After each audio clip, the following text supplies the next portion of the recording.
Everyone, कैसे हो आप सब लोग। आई होप कि आप सभी बहुत अच्छे होंगे।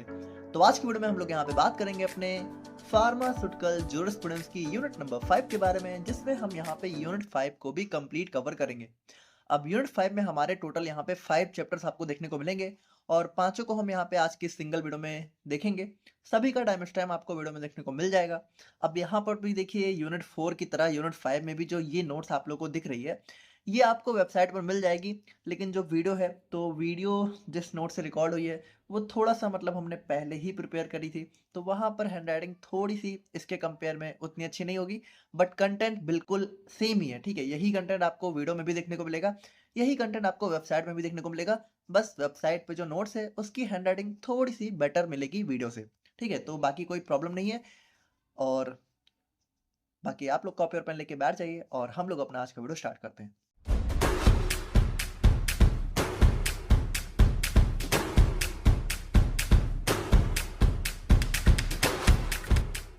अब देखिए, इसमें अगर हम लोग बात करें तो ये होने वाला है।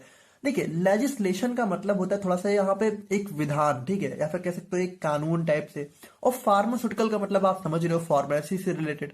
तो यहाँ पे देखिए, फार्मास्यूटिकल लेजिस्लेशन का मतलब यहाँ पे फार्मेसी से रिलेटेड कह सकते हो जितने भी लॉ वगैरह होते हैं, एक फार्मेसी से जुड़े जितने भी कानून वगैरह हो जाते हैं, ठीक है, वो सभी चीजें हम लोग यहाँ पे फार्मास्यूटिकल लेजिस्लेशन के अंदर पढ़ते हैं। और देखिए, ये ना मतलब ये आप समझिए कि ये हमारा इसके अंदर लगभग सब कह दीजिए सभी लॉ इंक्लूड हो जाते हैं जो कि हमारी फार्मेसी को रेगुलेट करने का काम करते हैं, ठीक है, ताकि हमारी फार्मेसी जो प्रोफेशन है वो हमारा अच्छे से चल सके हमारे इंडिया में। तो उन सभी चीजों को ही हम लोग यहाँ पे फार्मास्यूटिकल लेजिस्लेशन बोलते हैं। अब देखिए, अगर हम लोग यहाँ पे बात करें तो लॉ का मतलब क्या होता है, यानी कोई भी कानून है उसका मतलब क्या होता है। तो कानून का जो मोटिव होता है, इंटेंट होता है, वो क्या होता है, for regulation and control of various aspect of life. तो देखिए, कानून हमारा, जैसे कोई भी कानून है वो क्या करता है, हमारे जैसे जिंदगी के बहुत सारे अलग अलग एस्पेक्ट को कंट्रोल करता है, रेगुलेट करता है ना। जैसे कानून हमें कंट्रोल करता है कि हम लोग यहाँ पे कानून के अगेंस्ट जाके कोई ऐसा काम ना करें, लॉ के अगेंस्ट जाके, ताकि उस क्योंकि हम लोग जाएंगे तो हमें यहाँ पे उसके फिर जो है पेनाल्टी या फिर ऑफेंस भी झेलना पड़ेगा। तो वही चीज होती है। तो लॉ हमें जो है कह सकते हो एक नियम में चलने के लिए जो है कह सकते हो फोर्स करते हैं। अब now these aspects might be social, economical और पॉलिटिकल। और देखिए, ये जो भी एस्पेक्ट है हमारे सोशल भी हो सकते हैं, इकोनॉमिकल भी हो सकते हैं, पॉलिटिकल भी हो सकते हैं। अब ये फार्मास्यूटिकल लेजिस्लेशन क्या है, pharmaceutical legislation is a mixed legislation. यानी देखिए, इसके अंदर हमारे मिक्स्ड, यानी लगभग ये कह सकते हो बहुत सारे लेजिस्लेशन का एक मिक्सचर है, which overlapping both social and economical aspect, जिसमें हमारे सोशल और इकोनॉमिकल दोनों टाइप के एस्पेक्ट यहाँ पे इंक्लूड हो जाते हैं। नाउ अगर हम लोग थोड़ा सा यहाँ पे हिस्ट्री की बात करें, अपने हिस्ट्री ऑफ फार्मास्यूटिकल लेजिस्लेशन की, तो देखिए, इसमें हिस्ट्री ऑफ फार्मास्यूटिकल लेजिस्लेशन का मतलब है कि हम लोग थोड़ा सा इसमें हिस्ट्री ऑफ फार्मेसी को ही थोड़ा देखेंगे कि हमारी किस तरीके से फार्मेसी का डेवलपमेंट हुआ हमारे इंडिया में और क्या क्या चीजें चल रही थी, तो कैसे उनको सही करने के लिए हम लोग यहाँ पे बहुत सारे लॉ लेकर आए। तो उसमें देखिए, जैसे 1811 में क्या हुआ था, हमारी फर्स्ट केमिस्ट शॉप ओपन हुई थी हमारे इंडिया में मिस्टर बैथगेट के द्वारा, जो कि हमारा कह सकते हो ईस्ट इंडिया कंपनी, यानी कि हमारा ब्रिटिश है, ठीक है, मतलब ये इंडियन थे नहीं वैसे, बट ये ईस्ट इंडिया कंपनी के साथ हमारे कोलकाता में इन्होंने फर्स्ट केमिस्ट शॉप यहाँ पे ओपन करी थी। और यहाँ पे देखिए, 1821 में एक हमारी अनदर ईस्ट इंडिया कंपनी आई थी, ठीक है, जिन्होंने यहाँ पे एक हमारा जो है जिसके लीडर हमारे कह सकते हो स्मिथ स्ट्रीट थे, ठीक है। और इन्होंने कि हमारे यहाँ पे एपोथेस्ट्री मतलब यहाँ पे वही हमारा आज के दिन में आप मेडिकल वगैरह से ले सकते हो, ठीक है, जो हमारी दवाओं की सेलिंग वगैरह होती है। नाउ अगर हम लोग यहाँ पे बात करें उसके बाद, तो देखिए, in 1901 Bengal chemical and pharmaceutical works a small factory was started in Calcutta by Acharya PC Ray. तो आचार्य पीसी रे ने 1901 में हमारा Bengal chemical and pharmaceutical work जो है के लिए हमारी एक स्मॉल फैक्ट्री ओपन करी थी, ठीक है, जो कि हमारे कलकत्ता में ओपन करी गई थी। नाउ 1903 की बात करें तो हमारे जो प्रोफेसर टीके गुजर थे, उन्होंने भी हमारी एक स्मॉल फैक्ट्री परेल में ओपन करी थी, ठीक है, for the development of pharmaceutical units and Alembic chemical works limited at Baroda. तो यहाँ पे देखिए, इन्होंने एक हमारी कंपनी जो है परेल में ओपन करी थी फार्मास्यूटिकल यूनिट्स के डेवलपमेंट के लिए, और दूसरी यहाँ पे एक एलेम्बिक केमिकल वर्क्स लिमिटेड के नाम से दूसरी कंपनी यहाँ पे बड़ौदा में भी ओपन करी थी। तो यहाँ पे दो कंपनी इन्होंने भी ओपन करी। बाकी देखिए, अगर हम लोग बात करें after world war one, India's medicine imports change significantly with many inexpensive drugs entering the market. यहाँ पे देखिए हुआ क्या कि जब वर्ल्ड वॉर वन हमारा जो है कह सकते हो कंप्लीट हो गया, उसके बाद इंडिया में क्या हुआ कि बाहर से, ठीक है, ब्रिटिश से हमारी बहुत ही चीप मेडिसिन, यानी कि थोड़ा इनएक्सपेंसिव यानी सस्ती दवाएं भी आई। लेकिन देखिए हुआ क्या, ये सस्ती तो थी लेकिन यहाँ पे इनके इनके अंदर बहुत सारी एडल्ट्रेशन थी, यानी बहुत सारी मिलावट थी। यानी ये सस्ती तो थी लेकिन ये अच्छी क्वालिटी की नहीं हो रही थी। मतलब दवा हमारी बहुत सस्ती सस्ती हमारे मार्केट में आ रही थी लेकिन यहाँ पे क्या हुआ था, उनकी क्वालिटी अच्छी नहीं हो रही थी। The rivalry between foreign and local drug companies led to unethical practices resulting in low quality misbranded and fake drugs. अब यहाँ पे देखिए हुआ क्या, जो भी हमारी फॉरेन कंपनियां थी, ठीक है, जो कि इंडिया में अपना बिजनेस कर रही थी, तो वो क्या हुआ भाई, बाहर से जो है कह सकते हो अपनी कंट्री से चीप मटेरियल्स की दवा बना के और हमारे इंडिया में ला रही थी। और यहाँ पे देखिए जो हमारी कुछ लोकल कंपनियां भी इंडिया में थी, अब वो भी क्या कर रही थी भाई कि देखिए अब चूंकि सस्ती दवाएं थी, ठीक है, अब उनमें तो वो बेकार थी लेकिन उनका प्राइस सस्ता था, तो वो यहाँ पे काफी ज्यादा बिकना स्टार्ट हो गई थी। तो जो लोकल ड्रग कंपनीज थी, ठीक है, वो भी यहाँ पे स्टार्टिंग में तो अच्छी दवा बेच रहे थे लेकिन वो महंगी थी, तो उन्होंने भी क्या किया कि भाई कॉम्पिटिशन से कह सकते हो फेस करने के लिए उन्होंने भी क्या किया, हमारी दवाओं में एडल्ट्रेशन स्टार्ट कर दी। जिसकी वजह से हुआ क्या कि पूरे मार्केट में यहाँ पे हमारी लो क्वालिटी मिस ब्रांडेड और फेक ड्रग्स बिकना स्टार्ट हुए। Now the drugs negative effect prompted the Indian government to regulate its import export production distribution and sale. अब देखिए ये जो हमारा ड्रग का नेगेटिव इफेक्ट पूरे इंडिया में फैल रहा था, ठीक है, क्योंकि ये जो हमारी सस्ती दवाएं थी, ठीक है, जो कि हमारी अच्छी क्वालिटी की नहीं थी, इसको खा के इंडिया में बहुत सारे लोग बीमार होने लगे, बहुत सारे लोगों की डेथ होने लगी, ठीक है। तो ये सब चीजें जब होने लगी तब इंडियन गवर्नमेंट ने फाइनली यहाँ पे जो है दवाओं की कह सकते हो इंपोर्ट एक्सपोर्ट प्रोडक्शन डिस्ट्रीब्यूशन और सेल के लिए यहाँ पे जो है लॉ लाना स्टार्ट किया। और यही देखिए एट लास्ट में हमारा जहाँ पे ड्रग्स एंड कॉस्मेटिक्स एक्ट 1940 के नाम से एट लास्ट में हमें जो है रूल देखने को मिला था, जो कि आपको पता है कि हमारे ड्रग का सेल और सब कुछ चीजें यहाँ पे रेगुलेट करता है, ठीक है, सेल एक्सपोर्ट वगैरह सब चीजें। Now, acts like the Opium Act of 1818 and the Poison Act of 1919 and the Dangerous Drugs Act of 1930 was enacted as a result। और देखिए इन सभी के रिजल्ट में क्या हुआ, देखिए एट लास्ट में हमारी ड्रग्स एंड कॉस्मेटिक्स एक्ट तो बना, लेकिन उससे पहले यहाँ पे कुछ और चीजें भी करी गई थी। लेकिन हुआ क्या कि देखिए ये सारी चीजें हमारी जैसे पॉइजन एक्ट लाया गया, डेंजरस ड्रग एक्ट लाया गया, ओपीएम एक्ट लाया गया, लेकिन इन सबसे भी क्या हुआ, दीज एक्शन फेल। लेकिन ये एक्शन भी हमारा जो है बहुत अच्छे से काम नहीं कर पाए। These action fail to ensure safety for the growing population and booming pharmaceutical industries. यानी कि देखिए जो हमारी पॉपुलेशन ग्रो हो रही थी और जो फार्मास्यूटिकल इंडस्ट्री जो है बहुत अचानक से बूम हुई जा रही थी, उसकी सेफ्टी को रेगुलेट करने में ये एक्शन कामयाब नहीं रहे थे। इसकी वजह से क्या हुआ, leading to the formation of drug inquiry committee, जिसकी वजह से फाइनली हमारी यहाँ पे एक ड्रग इंक्वायरी कमेटी बनी थी। और अगर आप लोग को याद हो तो हिस्ट्री ऑफ फार्मेसी में हम लोगों ने इसको काफी अच्छे से पढ़ा था। तो देखिए हुआ क्या, अभी हुआ ये कि हमारे इंडिया में जो है कह सकते हो बहुत ही सस्ती दवाएं बिकना स्टार्ट हो गई, जो कि अच्छी नहीं थी। अब उनको रोकने के लिए यहाँ पे हमारे इंडियन गवर्नमेंट ने कुछ एक्शन तो लिए, जैसे कि हमारा ओपीएम एक्ट लाया, पॉइजन एक्ट लाया, डेंजरस ड्रग एक्ट लाया, लेकिन ये सभी चीजें काम नहीं करी, मतलब इतना अच्छे से कंट्रोल नहीं कर पा रही थी। तो फाइनली हमारी एक ड्रग इंक्वायरी कमेटी जो है कह सकते हो उसका फॉर्मेशन हुआ। अब इस ड्रग इंक्वायरी कमेटी में देखिए हुआ क्या क्या। नाउ अगर हम लोग बात करें, on August 11 1930 the Indian government establishes the drug inquiry committee lead by colonel R N Chopra to examine the pharmacy profession later known as Chopra committee. तो यहाँ पे देखिए आपको पता ही है, अगर थोड़ा बहुत याद हो कि 1930 में हमारी क्या हुआ था भाई, जो हमारे कर्नल आर एन चोपड़ा थे उनके अंडर में हमारी एक कमेटी बनाई गई थी, जिसने क्या कहता है, इसी ने हमारी इसी को हम लोग यहाँ पे ड्रग इंक्वायरी कमेटी बोलते हैं और इसी को यहाँ पे चोपड़ा कमेटी के नाम से भी जानते हैं। और इसी ने क्या कहता है, हमारे पूरी इंडिया में जो है फार्मेसी को कह सकते हो इंक्वायर किया, ठीक है, कि फार्मेसी का प्रोफेशन हमारे इंडिया में किस तरीके से चल रहा है, उसमें क्या क्या चीजें अच्छी हो रही हैं, बुरी हो रही हैं। तो उन सभी को देखिए इस कमेटी ने देखिए क्या क्या कह सकते हो एक अपनी रिपोर्ट जारी करी। तो उसको अगर हम लोग देखें तो सबसे पहले अगर हम लोग थोड़ा सा इसका गोल को देखें कि इस कमेटी का गोल क्या था, उसके बाद हम लोग रिजल्ट वगैरह सब कुछ इसी में देखेंगे। The goal is to assess the prevalence of low quality drugs in British India, particularly those in the British pharmacopoeia and suggest solution of public safety। तो यहाँ पे देखिए इस जो हमारा कमेटी था, इसका मेन मोटिव क्या था कि जो हमारा ब्रिटिश इंडिया यानी ब्रिटिश के टाइम पे जो इंडिया हमारा था, ठीक है, उस टाइम यहाँ पे जो भी लो क्वालिटी की ड्रग्स बिक रही थी, स्पेशली जो हमारी ब्रिटिश फार्माकोपिया यानी कि जो हमारी ब्रिटिश यानी कि बाहर से जो ब्रिटिश फार्माकोपिया के अंडर में जो ड्रग्स हमारे इंडिया में आ रही थी, ठीक है, जो कि हमारे अडल्ट्रेटेड थी, उनको यहाँ पे देखा गया कि वो कितनी लो क्वालिटी की है। उनको यहाँ पे कह सकते हो एसेस किया गया, ठीक है, उनको इवेल्युएट किया गया कि वो किस तरीके से हमारे इंडिया में हार्म कर रही हैं। और यहाँ पे जो भी पब्लिक सेफ्टी के लिए जो भी सोल्यूशन वगैरह है उसको भी यहाँ पे सजेस्ट किया गया। उसके बाद अगर हम लोग बात करें, the goal is to explain how these recommendations apply to medicinal products in traditional medicine. तो यहाँ पे देखिए ट्रेडिशनल मेडिसिन जैसे कि आपको पता है कि उस टाइम हमारे इंडिया में आयुर्वेदा, ठीक है, और ये सब चीजें, आयुर्वेद बेसिकली बहुत ज्यादा मतलब फेमस था हमारे इंडिया में एंशियंट टाइम में, आज भी है। बट तो यहाँ पे वही चीज है कि यहाँ पे देखिए जो हमारी चोपड़ा कमेटी है उसका गोल ये भी था कि जो रिकमेंडेशंस वो दे रही थी, ठीक है, अपने ठीक करने के लिए, उसको किस तरीके से आयुर्वेदा वगैरह में अप्लाई किया जाए, क्योंकि वही हमारे इंडिया में कह सकते हो काफी ट्रस्टेड सोर्स था उस टाइम मेडिसिन का।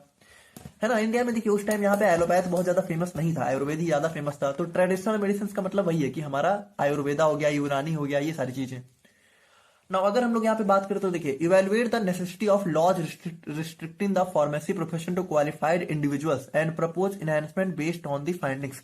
यहाँ पे देखिए इसमें क्या हुआ कि उसके बाद यहाँ पे इवेलुएट किया गया कि जो भी लॉ है, ठीक है, तो लॉ को यहाँ पे जो है कह सकते हो लॉ को हमारे लाया गया ताकि जो हमारा फार्मेसी प्रोफेशन है वो हमारा क्वालिफाइड इंडिविजुअल्स के अंडर में ही चल सके। क्योंकि पहले क्या हो रहा था कि जो फार्मेसी प्रोफेशन है उसमें कोई भी कहीं से भी आ जा रहा था। तो यहाँ पे देखिए जो हमारे लॉ थे वो मेंटेन किया गया, जिसने यहाँ पे रिस्ट्रिक्ट किया, यानी कि फार्मेसी प्रोफेशन को सिर्फ क्वालिफाइड इंडिविजुअल्स ही फार्मेसी प्रोफेशन के अंदर एंटर कर सकते थे। हमारे कुछ ऐसे लॉ लाए गए। और उसके बाद यहाँ पे और भी हमारा इनहेंसमेंट जो है, मतलब फार्मेसी को जो है इनहेंस करने के लिए, उसको ग्रो करने के लिए और भी जो भी प्रपोजल थे उनको यहाँ पे कह सकते हो लाया गया।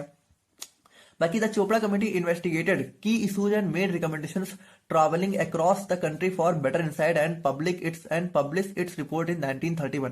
तो यहाँ पे देखिए जो हमारी चोपड़ा कमेटी थी उसने पूरे इंडिया में यहाँ पे कह सकते हो हमारा जो है एक ट्रैवल किया, ठीक है, ताकि उसको जो एक बेटर इंसाइट, ताकि एक बेटर जानकारी मिल सके कि इंडिया में एक्चुअल में चल क्या रहा है। और इन सभी चीजों को यहाँ पे कह सकते हो एक जो है इन सभी चीजों को हमारे यहाँ पे इंसाइट करने के बाद, ठीक है, मतलब कि एक अच्छा जो है एक डेटा कलेक्ट करने के बाद उसने क्या किया, जो हमारी चोपड़ा कमेटी थी उसने 1931 में फाइनली अपनी रिपोर्ट पब्लिश करी। और इस रिपोर्ट में देखिए क्या क्या हमारी चीजें थी। तो इस रिपोर्ट में देखिए क्या क्या नोटिस किया गया। The committee report noted that India lacked a structured and independent pharmacy profession compare to other reason.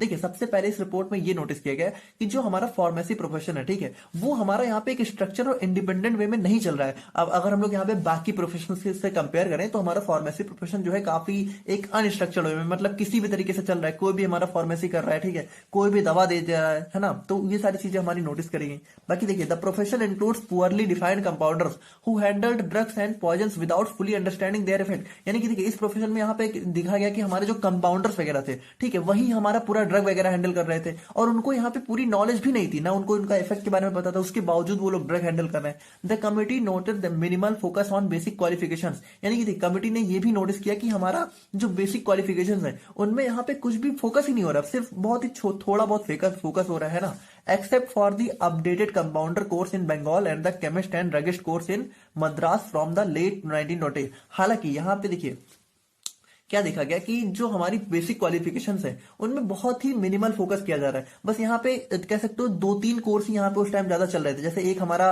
Compounders के लिए कोर्स चल रहा था बंगाल में, ठीक है, एक हमारा केमिस्ट एंड ड्रगिस्ट का कोर्स चल रहा था मद्रास में। तो ये सारे कुछ कोर्सेज चल रहे थे। बाकी इसके अलावा देखा गया ना, इसके अलावा हमारा बेसिक क्वालिफिकेशन पे कोई फोकस ही नहीं हो रहा है। तो ये सारी चीजें यहाँ पे कमिटी ने नोटिस करी।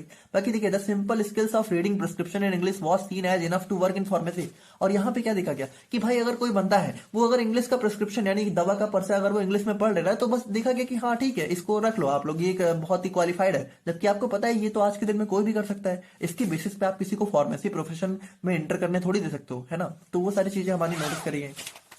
एंड उसके बाद अगर हम लोग बात करें तो देखिए the drugs inquiry committee recommended creating the Indian pharmacopoeia to detail commonly use drugs and local pharmaceuticals. और यहाँ पे देखिए फाइनली इसी ड्रग इंक्वायरी कमेटी ने हमारा क्या हुआ, हमारा रिकमेंड किया कि हमारा इंडियन फार्माकोपिया बनना चाहिए, जो कि हमारे इंडिया में जो भी ड्रग्स हमारी कॉमनली यूज हो रही है उनको इंक्लूड करके, ठीक है, और लोकल फार्मास्यूटिकल्स इन सबको इंक्लूड करके हमारा एक इंडियन फार्माकोपिया भी बनना चाहिए। और फाइनली यहाँ पे आप लोग को याद हो तो इसी कमेटी के जो है कह सकते हो रिकमेंडेशन से हमारे फाइनली इंडियन फार्माकोपिया का जो है एक जो है गठन स्टार्ट हुआ था। तो देखिए इसके अंदर देखिए तो ओवरऑल अगर हम लोग बात करें ना तो फार्मास्यूटिकल लेजिस्लेशन के अंदर बेसिकली हम लोग को यहाँ पे कुछ कमिटीज के बारे में ही पढ़ना है। बाकी देखिए है तो ये कह सकते हो कॉम्बिनेशन ऑफ लॉ को बोल सकते हो, लेकिन इसके अंदर जो आप लोग का सिलेबस है उसके अंदर हमें कमेटी के बारे में पढ़ना है। जैसे एक हम लोगों ने ड्रग इंक्वायरी कमेटी पढ़ा, अब हम लोग पढ़ते हैं health survey and development committee के बारे में। तो इसमें देखिए ये कमेटी हमारी क्या बोलती है। The committee was established by the Indian government in October 1943, led by Sir Joseph Bohr। तो यहाँ पे देखिए सर जोसेफ बोर ने हमारी यहाँ पे इस कमेटी को लीड किया था और यहाँ पे ये हमारे अक्टूबर 1943 में बनाई गई थी। और इसने क्या किया, evaluate India's health care delivery system and recommend future improvement. तो इस कमेटी ने क्या किया कि जो हमारा इंडिया का हेल्थ केयर डिलीवरी सिस्टम था, हेल्थ केयर डिलीवरी सिस्टम का मतलब होता है कि हमारे हेल्थ केयर में जो भी लोग आ जाते हैं, जैसे कि हमारा डॉक्टर हो गए, नर्सेज हो गए, ये सारे हमारे हेल्थ केयर डिलीवरी सिस्टम के पार्ट होते हैं। हेल्थ केयर डिलीवरी सिस्टम का मतलब है कि जो हमारा बेसिक हेल्थ केयर है उसको किस तरीके से हमारे नॉर्मल इंडिविजुअल्स में डिलीवर किया जा रहा है ना, किस तरीके से ऑफर किया जा रहा है। तो वो कौन ऑफर करता है भाई, हमारा डॉक्टर है, वो हमारा यहाँ पे कह सकते हो जो भी चीजें हैं ना, डॉक्टर नर्सेज यही सब मिलकर हमारा हेल्थ केयर वगैरह नर करते हैं, हमारा फार्मेसी भी इसी के अंदर आ जाता है। तो इसने यहाँ पे यही इंक्लूड किया कि किस तरीके से हमारा जो है इवेल्युएट किया कि इंडिया का जो हेल्थ केयर डिलीवरी सिस्टम है वो किस तरीके से चल रहा है, और यहाँ पे उसमें क्या क्या फ्यूचर इंप्रूवमेंट्स किए जा सकते हैं उनको भी यहाँ पे सजेस्ट किया। The recommendations list below were suggested, तो यहाँ पे देखिए क्या क्या हमारा सजेशन इस कमेटी ने दिया। The all India pharmaceutical council and provisional pharmaceutical council were created to represent the pharmaceutical industry and education. तो सिंपल सी बात है कि हमारा फार्मास्यूटिकल इंडस्ट्री और एजुकेशन को रिप्रेजेंट करने के लिए हमारा एक ऑल इंडिया फार्मास्यूटिकल काउंसिल बना और एक हमारा प्रोविजनल फार्मास्यूटिकल काउंसिल यहाँ पे बनाया गया। नाउ देखिए, new laws aim to protect the public from unqualified individual, support skilled pharmacist and improve medication management standard. तो यहाँ पे देखिए कुछ हमारे नए लॉ बनाए गए जिससे हमारी क्या हुआ, जिससे हमारा जो है पब्लिक को हमारा जो है अनक्वालिफाइड इंडिविजुअल से बचाया गया, ठीक है, और उससे हमारा जो है सपोर्ट स्किल फार्मासिस्ट को सपोर्ट करा गया, ठीक है, और यहाँ पे मेडिसिन मैनेजमेंट स्टैंडर्ड्स को भी इंप्रूव करने के लिए हमारे कुछ नए लॉ बनाए गए। नाउ अगर हम लोग यहाँ पे नेक्स्ट बात करें तो strict regulations were established to manage the field and practice of pharmacy. और यहाँ पे देखिए जो हमारी फार्मेसी फील्ड है और उसकी जो भी प्रैक्टिस वगैरह है उसको रेगुलेट करने के लिए बहुत ही स्ट्रिक्ट रेगुलेशंस हमारे बनाए गए। Revised courses of study are beginning, और यहाँ पे देखिए कुछ हमारे रिवाइज्ड कोर्सेज तो लाए गए हमारे लाइसेंसिएट फार्मासिस्ट के लिए, ग्रेजुएट फार्मासिस्ट के लिए। तो सिंपल सी बात है भाई, लाइसेंस वगैरह पाने के लिए आप लोग सिंपली डी फार्मा कर सकते हो, है ना, और ग्रेजुएशन के लिए बी फार्मा वगैरह हो गया, एम फार्मा हो गया, और फार्मास्यूटिकल टेक्नोलॉजी हो गया। तो इन सभी के लिए हमारे यहाँ पे सेपरेट कोर्सेज यहाँ पे लाए गए। Establishing the central drug laboratory, और जो हमारी सेंट्रल ड्रग लेबोरेटरी है उसका भी एस्टेब्लिशमेंट हमारा यहाँ पे इसी कमेटी के अंडर में हुआ। Strict application of drugs and cosmetic act 1940, और यहाँ पे देखिए जो हमारा ड्रग्स एंड कॉस्मेटिक्स एक्ट 1940 है उसको पूरे इंडिया में यहाँ पे स्ट्रिक्टली यहाँ पे अप्लाई किया गया। तो ये सारी चीजें हमारी इसी कमेटी के अंदर में हुई ना। हमारी नेक्स्ट कमेटी इसके अंदर आ जाती है हमारी हाथी कमेटी एंड मुदालियार कमेटी। तो देखिए हाथी कमेटी हमारे यहाँ पे, ये कमेटी हमारी जो है एक हमारे जयसुख लाल हाथी सर थे, उन्हीं के नाम पे हमारी हाथी कमेटी बनी गई जो कि इसके चेयरमैन थे। और देखिए इस कमेटी ने क्या किया, to create specific measures for the growth, और इसने क्या किया जो भी हमारे फार्मास्यूटिकल इंडस्ट्री है उसकी ग्रोथ के लिए जो भी स्पेसिफिक मेजर किया, ठीक है, जो भी रिक्वायरमेंट थी वो सारी चीजें हमारी सजेस्ट करी गई। The committee's report covered topics such as licensing, price control, import, the foreign sectors role and quality control। तो ये सारी चीजें थी हमारी की, जैसे हमारा लाइसेंसिंग हो गया, इंडस्ट्री से रिलेटेड देखिए जितनी भी चीजें थी, जैसे लाइसेंसिंग हो गया, प्राइस कंट्रोल हो गया, इंपोर्ट हो गया, इन सभी चीजों को हमारे यहाँ पे इस कमेटी ने यहाँ पे रिपोर्ट और सजेस्ट किया। और फाइनली हमारी यहाँ पे लास्ट कमेटी आ जाती है मुदालियार कमेटी। तो देखिए मुदालियार कमेटी भी हमारे जो है सर जो है डॉक्टर ए लक्ष्मण स्वामी मुदालियार के नाम पे बड़ी थी, जिसको यहाँ पे 1959 में जो है कंडक्ट किया गया था, और ये हमारे उनके चेयरमैन थे। और अगर हम लोग बात करते देखिए इसने क्या किया, the health survey and planning committee. तो देखिए यहाँ पे ये जो हमारी मुदालियार कमेटी है इसको हम लोग यहाँ पे एक और नाम से जानते हैं, the health survey and planning committee, ठीक है, इसको हम लोग यहाँ पे इस नाम से भी जानते हैं। The health survey and planning committee recommended including traditional medicine system under the drugs act, ठीक है। तो इसने क्या किया, इसने यहाँ पे जो भी हमारा ट्रेडिशनल मेडिसिन सिस्टम था, यानी देखिए आप लोगों को पता है कि जो हमारा ड्रग्स एंड कॉस्मेटिक्स एक्ट है, अगर आप लोगों ने उसको पढ़ा है तो उसके अंदर हमें यहाँ पे आयुर्वेदा, यूनानी, इन सबकी नॉलेज भी देखने को मिलती है। तो जो ट्रेडिशनल मेडिसिन सिस्टम था, ट्रेडिशनल मेडिसिन सिस्टम का मतलब यही होता है जो भी हमारा आयुर्वेदा हो गया, यूनानी हो गए, ठीक है, उस टाइम जो भी प्रैक्टिसेस चल रही थी जो कि ट्रेडिशनल सिस्टम थे, उनको भी यहाँ पे हमारे ड्रग्स एंड कॉस्मेटिक्स एक्ट में इंक्लूड करने के लिए यहाँ पे इसी कमेटी ने सजेस्ट किया था। Traditional medicine drugs were included under the drugs and cosmetics act of 1940 based on it's recommendation, और इन्हीं की रिकमेंडेशन पे फाइनली हमारा यहाँ पे ट्रेडिशनल मेडिसिन भी यहाँ पे इस हमारे ड्रग्स एंड कॉस्मेटिक्स एक्ट के अंदर इंक्लूड हो गई थी। The committee presented it's recommendation report इन 1961, और 1961 में इसने यहाँ पे अपनी जो भी रिकमेंडेशन थी कि उसको यहाँ पे प्रेजेंट किया। तो यहाँ पे हमने देखा अपने फार्मास्यूटिकल लेजिस्लेशन ऑफ इंडिया को, और अब हम लोग यहाँ पे बात करते हैं अपने कोड ऑफ फार्मास्यूटिकल एथिक्स के बारे में। अब देखिए इसमें बेसिकली आप लोग को पढ़ना क्या है कि जो हमारा एक एथिक्स होता है, एथिक्स का मतलब आप लोग समझ रहोगे कि हमारा एक बिहेवियर कैसा होना चाहिए, एक मतलब हमारा आचार, मतलब एक आप कह सकते हो आप लोग का एक व्यवहार कैसा होना चाहिए, ठीक है, मतलब हमारे सोसाइटी की कुछ एथिक्स होते हैं ना कि हाँ इन एथिक्स को हमें फॉलो करना चाहिए, कि हमारा एथिकल आप लोग समझ रहोगे कि एक अच्छा बिहेवियर जो कि समाज की नज़र में अच्छा हो वो हमारा किस तरीके से होना चाहिए। तो उसी तरीके से हमारे कुछ फार्मास्यूटिकल एथिक्स भी होते हैं कि कह सकते हो फार्मेसी में हमारा किस तरह का एक एथिक्स होना चाहिए। अब देखिए यहाँ पे क्या है ना कि यहाँ पे पहले तो एक नॉर्मल ही था कि हाँ चलो एथिक्स क्या होता है, जैसे एक चीज़ समझिए कि एथिक्स यहाँ पे आपके ऊपर डिपेंड करता है कि आप फॉलो करते हो कि नहीं करते हो। इस पर कोई आपके ऊपर प्रेशर नहीं डाल सकता है ना, कि जैसे मान लीजिए एक होना आइडियल बिहेवियर होना चाहिए कि आपको सबकी मदद करनी चाहिए, और आपको हमेशा अच्छा रहनी चाहिए, समाज के प्रति आप लोग की एक जिम्मेदारी होनी चाहिए। बट अगर मान लीजिए आपका बिहेवियर नहीं भी अच्छा है, अगर आप समाज के प्रति कोई जिम्मेदारी नहीं भी निभा रहे हो, तो कोई मतलब ऐसा आप लोगों को कोई फोर्स नहीं कर सकता है ना, कोई आपको उसके लिए कोई सज़ा नहीं मिलने वाली है। तो वो आपके मतलब आपके मर्जी पे डिपेंड होता है। हालांकि आप लोग को करना चाहिए, बट वो आप लोग की मर्जी पे डिपेंड है कि आप लोग करना चाहते हो कि नहीं करना चाहते हो। लेकिन यहाँ पे देखिए, जो हमारा फार्मास्यूटिकल एथिक्स है, तो फार्मेसी में कुछ एथिक्स ऐसे थे जिनको क्या था ना कि पहले तो छूट दे दी गई थी कि हाँ ठीक है, हमारा फार्मेसी के अंदर कुछ ऐसे बिहेवियर हैं जो कि हमें करने चाहिए ताकि हमारी फार्मेसी अच्छे से चले। जैसे हमें प्रॉपरली जो है कभी भी एक अच्छे से पेशेंट का ध्यान रखना चाहिए, ठीक है, और हमारी एक जिम्मेदारी होनी चाहिए कि हम लोग कभी भी मतलब ऐसा गलत बिहेवियर ना करें, और दवाओं को हम लोग जो है प्रॉफिट वगैरह के लिए बहुत ज़्यादा सेल ना करें। ये हमारा एक एथिक्स होना चाहिए था। तो पहले क्या था कि पहले तो हमारा से एक नॉर्मल सही था कि हाँ चलो एथिक्स होना चाहिए, बाकी फॉलो नहीं भी करोगे तो कोई इतनी सज़ा नहीं थी। लेकिन बाद में क्या हुआ कि फार्मेसी के अंदर कुछ हमारे एथिक्स थे जो कि बहुत ज़रूरी थे, ठीक है, जिनको फॉलो करना बहुत ज़रूरी था। तो एट लास्ट में क्या हुआ कि उन एथिक्स को यहाँ पे एक लॉ के फॉर्म में ही बना दिया गया कि हाँ इन एथिक्स को आप लोग को फॉलो करना ही जरूरी है। तो यही हमारे आते हैं कोड ऑफ फार्मास्यूटिकल एथिक्स के बारे में, कि कह सकते हो हमारे फार्मेसी में जो हमारा एक फार्मासिस्ट होता है, तो उनको किन किन एथिक्स का फॉलो करना ही चाहिए, और उनके लिए यहाँ पे एक फाइनल मतलब आप कह सकते हो एक रूल्स एंड रेगुलेशंस भी बना दी गए कि अब इनको आप लोगों को फॉलो करना ही पड़ेगा, ताकि जो है हमारा मतलब कह सकते हो एक फार्मासिस्ट जो है कुछ गलत काम ना करे हमारे पेशेंट वगैरह के साथ। तो वो सारी चीज़ें हमारी यहाँ पे आ जाती हैं, तो उन्हीं के बारे में थोड़ा हमें पढ़ना है। बाकी अगर हम लोग यहाँ पे देखें तो देखिए, ethics is the study of moral principles और the science of what is right और रॉन्ग। तो सिंपल सी बात है कि हमारे मॉरल प्रिंसिपल्स होते हैं और ये हमें दिखाते हैं कि क्या सही है क्या गलत है ना, और हमें सही करना चाहिए। The pharmacy process profession embodies noble values and a caring spirit. अब देखिए, जो हमारा फार्मेसी प्रोफेशन है, ठीक है, तो ये हमारा मतलब नोबल वैल्यूज, यानी कि देखिए ये हमारा बहुत ही महान मूल्यों का प्रतीक है। मतलब फार्मेसी प्रोफेशन जो है हमारा एक बहुत ही महान मूल्यों का प्रतीक है, और इसके अंदर एक केयरिंग मतलब स्पिरिट, मतलब आप समझ रहे हो कि इसके अंदर एक केयरिंग आत्मा होती है, ठीक है, कि हाँ फार्मेसी का मतलब होता है कि लोगों की केयर करना, ठीक है, और मतलब हमें यहाँ पे पेशेंट की बहुत ज़्यादा केयर करनी होती है। तो ये हमारी फार्मेसी एक बहुत ही महान मूल्य होते हैं। Allowing individuals to earn a living while helping those in need. और यहाँ पे देखिए क्या होता है भाई, फार्मेसी में जैसे आप फार्मेसी कर रहे हो तो आगे चल के फार्मेसी आप लोग को जो है जॉब लगेगी आप लोग की, तो एक लिविंग भी आप लोग जो है फार्मेसी की वजह से ही जो है डेफिनेटली जो है एक लिविंग भी अर्न करोगे, ठीक है। और यहाँ पे देखिए, और बाकी यहाँ पे जो है जो भी हमारे ज़रूरतमंद होते हैं तो उनकी हेल्प भी हमारे यहाँ पे, जैसे हमारे जो भी पेशेंट होते हैं तो उनकी हेल्प भी हम लोग यहाँ पे करते हैं। तो फार्मेसी मतलब एक बहुत ही वाइड फील्ड है जिसके अंदर हमारे बहुत ही महान मूल्य होते हैं, है ना। A pharmacist collaborates with healthcare professionals to manage and prepare medical substances including poisons and strong medications। अब यहाँ पे देखिए, जो भी हमारा फार्मासिस्ट है वो जो भी हमारे हेल्थ केयर प्रोफेशनल्स होते हैं, जैसे कि हमारा डॉक्टर हो गए, नर्सेज हो गए, इन सभी के साथ मिल के हमारी दवाइयाँ वगैरह जो है एक प्रॉपर कह सकते हो प्रॉपर हमारा दवाइयों का एक जो है डिस्ट्रीब्यूशन वगैरह होता है, ठीक है, कि हमारी दवाइयाँ बनती हैं, फिर वो दवाइयाँ बनने के बाद डॉक्टर के द्वारा प्रिस्क्राइब की जाती हैं, फिर हमारा पेशेंट लेता है, या फिर नर्सेज के द्वारा कभी कभी उनकी जो है प्रॉपर एक, मान लीजिए अगर हमें जो है इंजेक्शन वगैरह देना है, ठीक है, तो उसके लिए हमारे नर्सेज होती हैं, फार्मासिस्ट भी होते हैं। तो ये सभी मिलके हमारे एक हेल्थ केयर प्रोफेशनल्स को रन कर रहे होते हैं हेल्थ केयर सिस्टम को।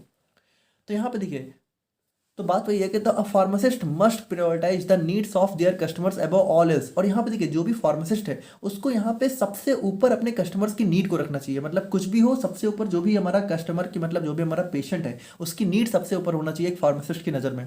अब देखिए, जो हमारे चरक थे, ठीक है, चरक आप सभी को पता ही होगा, N ancient Indian philosopher and physician, states the importance of never betraying or ignoring patients' needs even at personal risk, a principle all pharmacists should uphold। देखिए, इसका मतलब यहाँ पे ये है कि जो हमारा चरक थे, हमारे जो बहुत ही मतलब जो है प्राचीन हमारे इंडियन फिलोसफर हुआ करते थे, तो उन्होंने यहाँ पे क्या हुआ था, उन्होंने यहाँ पे जो है पेशेंट की नीड को जो है सबसे टॉप पे रखने पे, सबसे प्रायोरिटी पे रखने पे इतना ज़्यादा जोर दिया था कि उनका कहना था कि पेशेंट की नीड को हमें बिल्कुल भी इग्नोर या बिट्रे नहीं करना चाहिए, भले उसके लिए यहाँ पे हमारी जो है एक पर्सनल रिस्क भी आ जाए, ठीक है। मतलब कि हमारे कह सकते हो, मान लीजिए एक फार्मासिस्ट है, भले उसके पर्सनल लाइफ पे भी कोई रिस्क आ जाए, लेकिन उससे ऊपर भी उसको यहाँ पे अपने पेशेंट की नीड और पेशेंट की जो है ज़रूरतों को रखना चाहिए। और इसी प्रिंसिपल को हमारे सभी फार्मासिस्ट को जो है आगे रखना चाहिए, ठीक है, आप होल्ड करना चाहिए या फिर कह सकते हो फॉलो करना चाहिए। Pharmacy practice limited by the government to individuals who meet the necessary regulatory qualifications. और यहाँ पे देखिए, जो भी हमारा गवर्नमेंट है उसने क्या किया, उसने यहाँ पे जो भी गवर्नमेंट है उसने फार्मेसी प्रैक्टिस को जो है हमारे क्वालिफाइड इंडिविजुअल्स तक ही यहाँ पे रेस्ट्रिक्ट कर दिया, ठीक है, कि अगर आप लोग के पास एक रेगुलेटरी मतलब कि नेसेसरी रेगुलेटरी क्वालिफिकेशंस हैं तभी आप फार्मेसी में एक प्रॉपर प्रैक्टिस कर सकते हो। जैसे हमारा बी फॉर्म की डिग्री होगी, डी फॉर्म की डिग्री होगी, ये सारी चीज़ें। The pharmacist should always be ready to provide guidance to coworkers and uphold the laws of the state and nation. और यहाँ पे देखिए जो भी हमारा फार्मासिस्ट है, ठीक है, उसको हमेशा यहाँ पे जो भी उसके को वर्कर्स हैं उनकी कह सकते हो उनकी चीज़ों को सबसे ऊपर रखना चाहिए, है ना। तो वही सारी चीज़ें हैं। बाकी अगर हम लोग यहाँ पे बात करें तो अब देखिए, अब हमें पढ़ना है कि फार्मासिस्ट को जो है किन एथिक्स का फॉलो करना चाहिए डिफरेंट डिफरेंट रिलेशंस में। मतलब कि सबसे पहले हम लोग जॉब के रिलेशन में पढ़ेंगे, फिर प्रोफेशन के रिलेशन में पढ़ेंगे, ठीक है। फिर इसी तरीके से यहाँ पे हर एक रिलेशन में फार्मासिस्ट को कौन कौन से एथिक्स को फॉलो करना चाहिए। तो सबसे पहले हम लोग बात करते हैं अपने pharmacist in relation to his job. तो इसमें देखिए, इसमें सबसे पहला आ जाता है स्कोप ऑफ फार्मास्यूटिकल सर्विस। तो इसमें देखिए, once registered as a pharmacy they should offer a wide range of services including emergency suppliers. तो यहाँ पे देखिए, जैसे मान लीजिए आप लोगों ने एक मेडिकल शॉप खोल ली या फिर आप लोग एक फार्मासिस्ट की तरह रजिस्टर हो चुके हो, तो फिर आप लोग को यहाँ पे जो भी आप लोग के दायित्व होते हैं, ठीक है, उन सभी को यहाँ पे ऑफर करना चाहिए, इंक्लूडिंग अगर कोई मान लीजिए इमरजेंसी में भी हमें कोई सर्विस करनी है तो वो सभी चीज़ें हमारे यहाँ पे अवेलेबल होनी चाहिए, ठीक है। नाउ अगर हम लोग यहाँ पे कंडक्ट ऑफ द फार्मेसी, तो देखिए कंडक्ट का मतलब यहाँ पे किस तरीके से फार्मेसी का संचालन करना चाहिए, है ना। फार्मेसी एक कह सकते हो मेडिकल शॉप कैसे रन करनी चाहिए। Accidental contamination in medicine preparation and distribution must be avoided. और यहाँ पे देखिए किसी भी तरह का कंटामिनेशन मतलब कि किसी भी तरह की इम्प्योरिटी या फिर मिलावट हमें गलती से भी मेडिसिन वगैरह में नहीं होने देनी है। And the pharmacy should reflect a professional appearance. और जो भी आप लोग की फार्मेसी शॉप है वो यहाँ पे एक प्रोफेशनल अपीयरेंस यानी प्रोफेशनल लगनी चाहिए। Pharmacy services should be clearly visible, ठीक है। और देखिए जो भी सर्विसेज है वो क्लियरली विजिबल होना चाहिए विद सिंपल साइन। और देखिए उनके यहाँ पे साइन जो है सिंपल होने चाहिए और बहुत ज़्यादा ओवर लार्ज या फिर फ्लैशी नहीं होने चाहिए। और यहाँ पे देखिए जो भी फार्मेसी शॉप है वहाँ पे एक नोटिस होना चाहिए जो कि हमारा होता है एम्प्लॉय स्टेट इंश्योरेंस स्कीम। इसका मतलब ये होता है कि जो एम्प्लॉय होता है, ठीक है, जो भी फार्मेसी शॉप पे आप लोग का काम कर रहा है, फिर जो भी कह सकते हो एक जो भी यहाँ पे जो भी हमारे एम्प्लॉय काम कर रहे होते हैं उनके लिए एक हमारी गवर्नमेंट स्कीम होती है जिनके थ्रू उनको यहाँ पे एक मतलब एक कह सकते हो हेल्थ इंश्योरेंस उनको दिया जाता है, ठीक है, ताकि उनकी यहाँ पे सेफ्टी का ध्यान रखा जा सके। Must be handled by a qualified pharmacist. और यहाँ पे देखिए जो भी हमारी फार्मेसी है वो हमारी एक क्वालिफाइड फार्मासिस्ट के द्वारा हैंडल करनी चाहिए विदाउट ऑनर इंटरफेरेंस। और यहाँ पे देखिए मान लीजिए फार्मेसी का ऑनर जो है कोई और भी है, ठीक है, लेकिन उसको यहाँ पे इतना ज़्यादा इंटरफेयर भी नहीं करना चाहिए उस फार्मेसी के संचालन में। और अगर हम लोग यहाँ पे बात करें अपने हैंडलिंग ऑफ प्रिस्क्रिप्शन के बारे में, तो देखिए pharmacist should remain neutral and avoiding discussing treatment pros and cons while when filling prescription to prevent patient anxiety. यहाँ पे देखिए जैसे मान लीजिए अब कोई पेशेंट आप लोग के पास आया, उसने दवा का पर्चा दिया, तो दवा को पर्चे को देखते टाइम ना बहुत ज़्यादा फार्मासिस्ट को मतलब मान लीजिए कोई बहुत ही डेंजरस मतलब मान लीजिए कोई बहुत ही हार्मफुल उस पेशेंट को बीमारी है, ठीक है। अब उसने वो दवा अब वो दवा जो है आप लोग के पास पर्चा लेके आया, ठीक है, फार्मासिस्ट के पास। अब उसने पर्चा दी तो जब फार्मासिस्ट उस पर्चे को देख रहा है तो भाई उसको तो पता है ना कि दवा है तो वो किस बीमारी के लिए। तो भले वो बीमारी बहुत खतरनाक भी हो या फिर बहुत ही डेंजरस भी हो, बट उसको उस फार्मासिस्ट को जो है ऐसा बीट्रे या फिर कह सकते हो ऐसा दिखाना नहीं है कि लाइक बिल्कुल डिस्कशन नहीं करना है कि अरे क्या हो गया, इतनी बड़ी बीमारी कैसे हो गई। ये सब चीज़ें बिल्कुल भी उसको नहीं बोलने ताकि पेशेंट बिल्कुल भी एंजियस ना हो, ठीक है, एंजाइटी उसको ना हो, ये सब चीज़ें। बाकी देखिए address any prescription questions carefully and do not alter ingredients without the prescriber's approval. और यहाँ पे देखिए जो भी प्रिस्क्रिप्शन है, ठीक है, तो उसके रिलेटेड कोई भी क्वेश्चन है, ठीक है, अगर मान लीजिए पेशेंट वगैरह को, तो उसको यहाँ पे केयरफुली हैंडल करना चाहिए, एड्रेस करना चाहिए। और यहाँ पे कोई भी इंग्रेडिएंट अपनी तरफ से यहाँ पे बिना भी जो भी डॉक्टर है, ठीक है, उसने जो भी दवा लिखी है सिर्फ वही दवा देनी चाहिए, अपनी तरफ से दवा को चेंज नहीं करना चाहिए या फिर उसका फॉर्मूला वगैरह नहीं चेंज करना चाहिए। तो वो सारी चीज़ें हैं।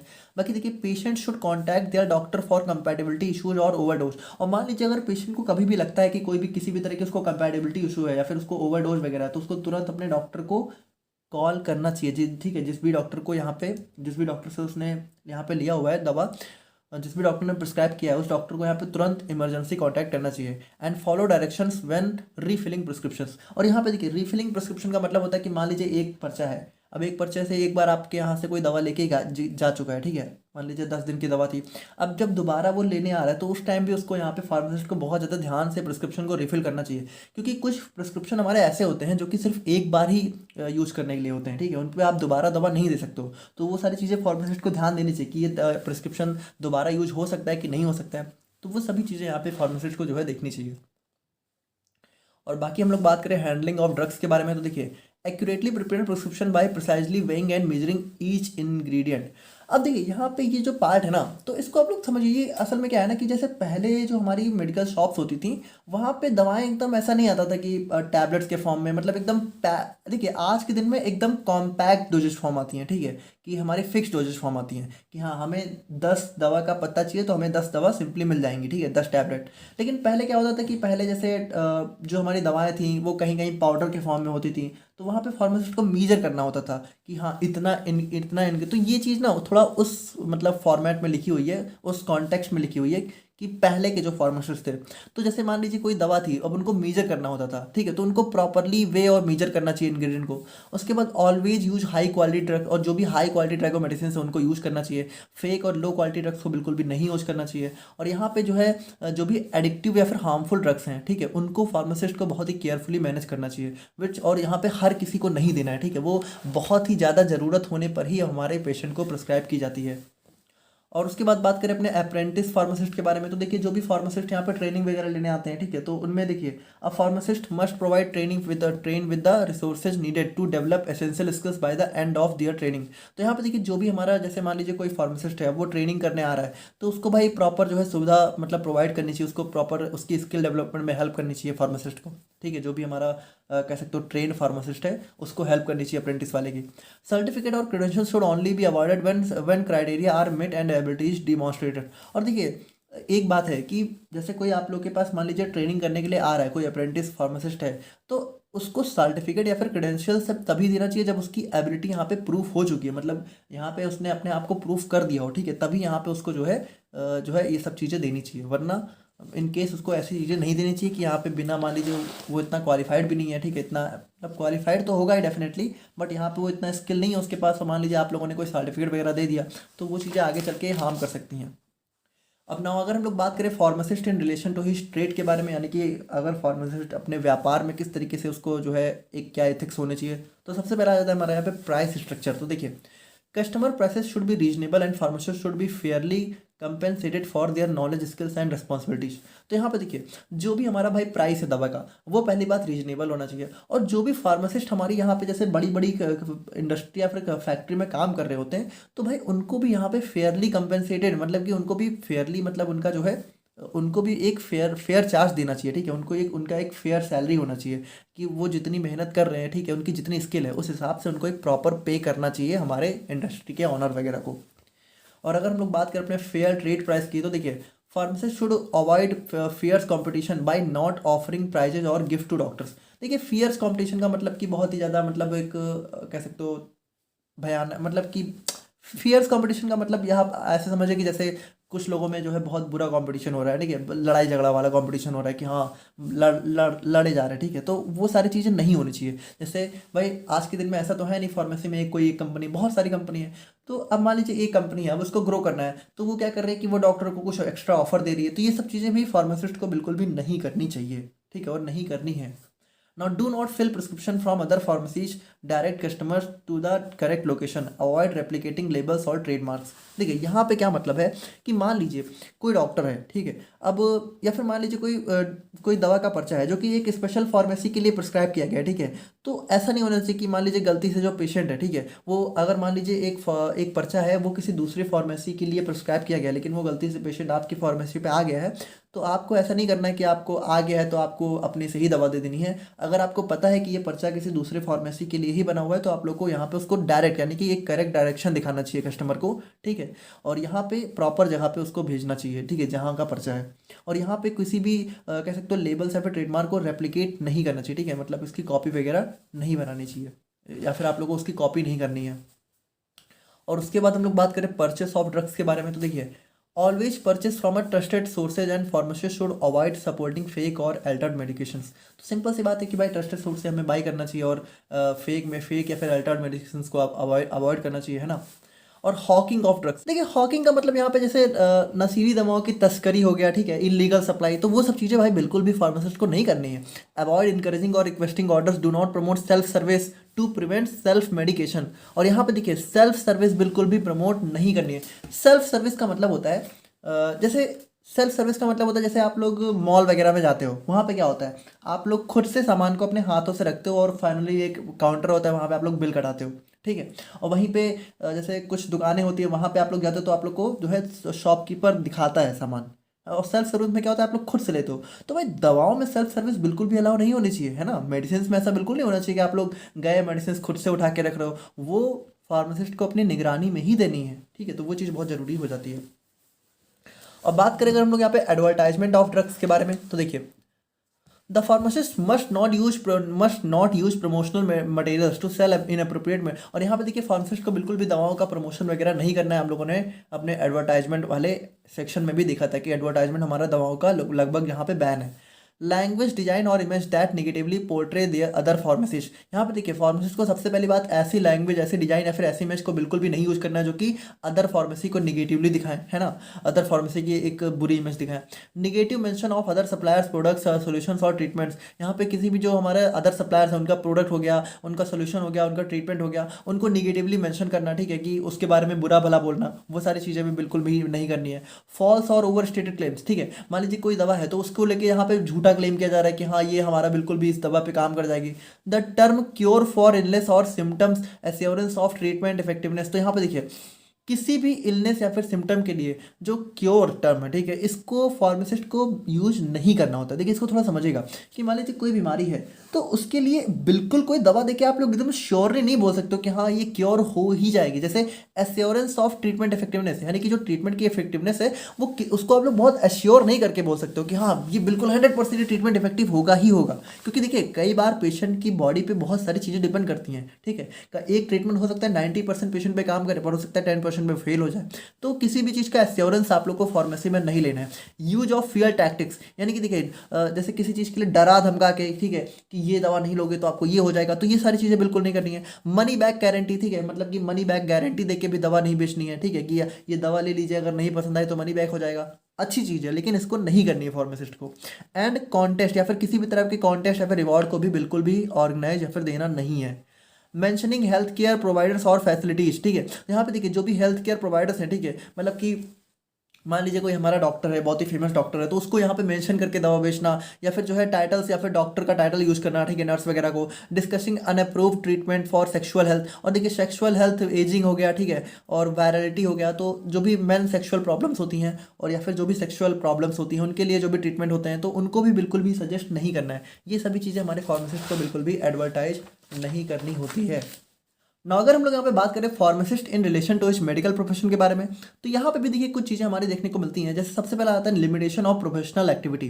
तो इसमें देखिए कहने का क्या मतलब है, देखिए यहाँ पे पहली लाइन आप लोग ध्यान से समझिएगा, थोड़ा कंफ्यूजिंग हो सकती है। Owning drug stores does not lead to practising pharmacy as it eventually result in coded prescriptions. देखिए इस लाइन का कहने का मतलब यह है कि मान लीजिए कोई डॉक्टर है हमारा, ठीक है, अब उस डॉक्टर ने क्या हुआ कि अपना जो है उसने कोई फार्मेसी भी ऑन कर ली, ठीक है, कोई ड्रग स्टोर यहाँ पे मतलब कह सकते हो उसका ड्रग स्टोर का भी वो डॉक्टर जो है हमारा ऑनर है, ठीक है, मालिक है। तो यहाँ पे देखिए जो हमारा डॉक्टर है ना, तो उसको मतलब देखिए अब ये चीज़ है कि होनी नहीं चाहिए, बट आपको पता है कि आज के दिन में मोस्टली हर जगह ये हो रही है। जैसे कोई डॉक्टर है, ठीक है, तो उस डॉक्टर को अपने ही अपार्टमेंट के अंदर फार्मेसी नहीं ओपन करनी चाहिए। मतलब कि जो डॉक्टर का हॉस्पिटल है उसको उसी हॉस्पिटल के अंदर अपने ही फार्मेसी नहीं रन करनी चाहिए। क्योंकि देखिए इसमें होता क्या है, जो डॉक्टर है, ठीक है, जब वो अपने ही कह सकते हो हॉस्पिटल में अपनी फार्मेसी भी ओपन कर लेते हैं तो वो क्या होता है कि वो हमारा जो है स्पेशली कोडेड प्रिस्क्रिप्शन लिखने लगते हैं। मतलब वो ऐसी भाषा में प्रिस्क्रिप्शन लिख सकते हैं जिसको यहाँ पे सिर्फ यानी उनकी फार्मेसी पे जो बंदा उन्होंने रख रखा है, ठीक है, सिर्फ वही यहाँ पे उसको जो है पढ़ पाएगा, वही जो है उनकी दवाएं लिख पाएगा। तो यहाँ पे होता क्या है कि भाई जो डॉक्टर है हो सकता है कि वो यहाँ पे अपनी दुकान पे कुछ दवाएं जो है बहुत हाई प्राइस सेलिंग पे बेच दें, है ना, क्योंकि उसकी कोडेड प्रिस्क्रिप्शन है तो वो समझ कोई और पाएगा नहीं। उसको बाहर आप लोग कहीं लेके जाओगे तो वो समझ में नहीं आएगी। तो ये बहुत ही गलत चीज़ है, तो ये होनी नहीं चाहिए। बट आपको पता है कि आज के दिन में ये लगभग हर जगह हो रखी है कि हर डॉक्टर ने अपने यहाँ पे जो है अपनी मेडिकल शॉप ओपन कर रखी है। हाँ, और तो ऐसा नहीं करते डॉक्टर की यहाँ पे वो प्रिस्क्रिप्शन बहुत ही कोडेड भाषा में लिख दें कि आप लोग बाहर कहीं लेके जाओ तो मिले ही ना, ऐसा नहीं करते। लेकिन हाँ यहाँ पे ये चीज़ तो है कि आजकल हर डॉक्टर यहाँ पे अपने हॉस्पिटल में फार्मेसी को रन कर रहे हैं, आपको पता ही है। बाकी देखिए do not practice medicine including diagnosing और ट्रीटिंग इलनेस। और यहाँ पे देखिए जो हमारा फार्मासिस्ट है उसमें भी आप लोग ध्यान सुनिए कि जो हमारा फार्मासिस्ट है उसको यहाँ पे मेडिकल लाइन को नहीं प्रैक्टिस करना चाहिए। जैसे कि जो हमारा डॉक्टर वगैरह है उसको यहाँ पे फार्मेसी की प्रैक्टिस नहीं करनी चाहिए, है ना, बिना वजह दवाओं की डिस्ट्रीब्यूशन वगैरह में। तो उसी तरीके से जो हमारा फार्मासिस्ट है उसको भी यहाँ पे मेडिकल लाइन की प्रैक्टिस नहीं करनी चाहिए। यानी कि जो हमारी जैसे किसी दवा का, जैसे किसी भी बीमारी को डायग्नोस करना या फिर उसको ट्रीट करना, ये हमारा काम डॉक्टर का है, तो ये काम डॉक्टर को ही करना चाहिए। डॉक्टर, ये काम हमारा फार्मासिस्ट नहीं कर सकते हैं। हालांकि जो हमारा फार्मासिस्ट है वो इमरजेंसी के टाइम यहाँ पे फर्स्ट एड प्रोवाइड कर सकते हैं, लेकिन इसका मतलब ये नहीं कि वो लोग यहाँ पे इलाज वगैरह करने लगे। इसीलिए ये चीज़ का भी फार्मासिस्ट को ध्यान रखना चाहिए। ना अगर हम लोग यहाँ पे बात करें अपने कुछ क्लैंडस्टाइन अरेंजमेंट के बारे में, तो देखिए क्लैंडस्टाइन का मतलब होता है गुप्त, यानी कि देखिए कोई ऐसा छुपा हुआ काम करना। तो देखिए pharmacist must not engage in secret deals with doctors for commission और benefits related to their pharmacy. तो यहाँ पे देखिए वही चीज़ है कि हमारे फार्मासिस्ट को जो है डॉक्टर के साथ कोई सीक्रेट डील वगैरह में नहीं होना चाहिए।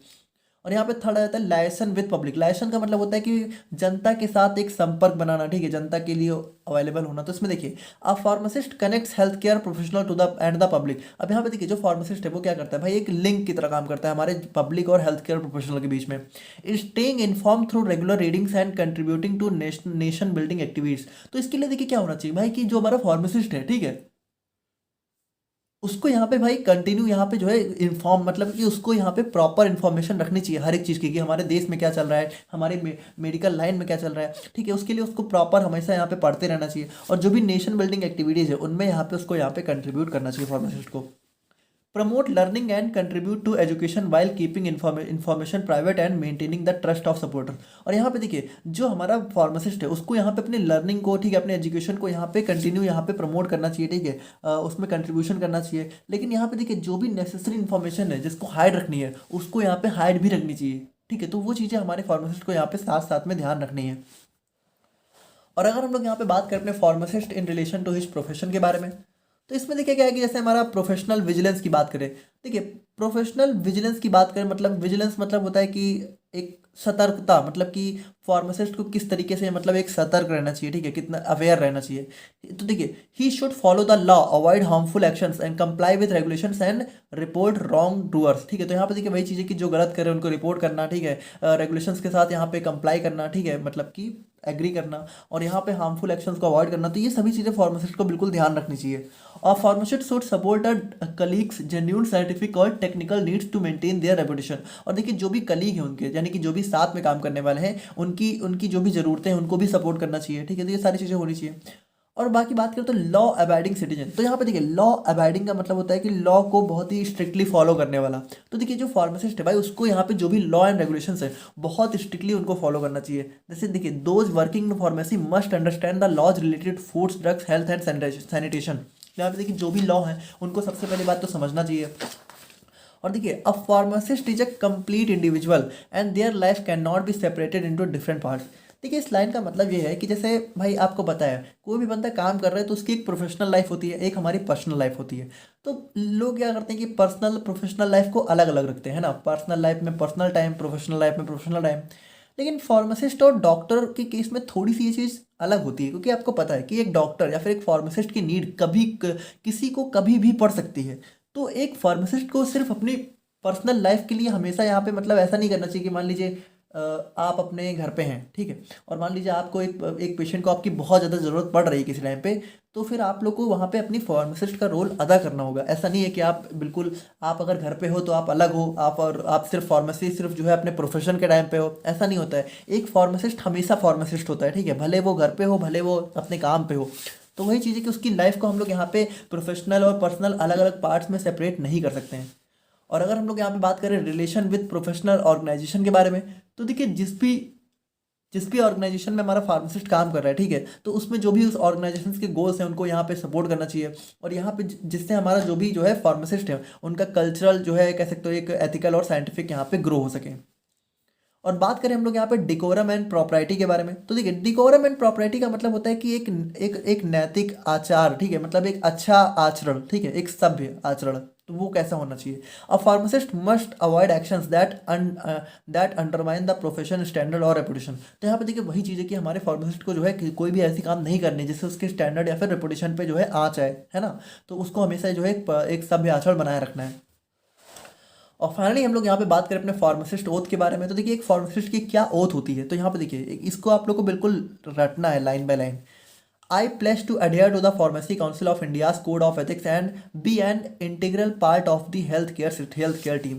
तो यहाँ पर देखिए सिंपल सिंपल सी बातें, जैसे कि जो हमारा फार्मासिस्ट है उसको हमेशा फार्मेसी काउंसिल ऑफ इंडिया के जो भी कोड ऑफ एथिक्स हैं उनको यहाँ पे उन पे अडेयर रहना चाहिए, यानी उन पे यहाँ पे कह सकते हो स्टे करना चाहिए। और वहाँ पे वो हेल्थ केयर टीम का एक इंटीग्रल पार्ट होता है। और यहाँ पे वो यहाँ पे क्या करेगा, जो भी प्रोफेशन के रूल और स्टैंडर्ड है उनको यहाँ पे फॉलो करेगा। और उसके बाद यहाँ पे I will strive to enhance my knowledge to advance pharmacy, और वहाँ पे वो अपनी नॉलेज को कंटिन्यू बढ़ाता रहेगा, ठीक है। और उसके बाद I will follow the system, वहाँ पे सिस्टम को फॉलो करेगा। I believe is the best for pharmaceutical care and patient counselling, ठीक है। और वहाँ पे जो भी फार्मास्यूटिकल केयर और पेशेंट काउंसलिंग उनके लिए यहाँ पे अच्छा सोचेगा, है ना। तो यही सारी चीज़ें होती हैं। I will work hard to find and create quality medicine to help ease human suffering, ठीक है, ह्यूमन सफरिंग को ईज करेगा।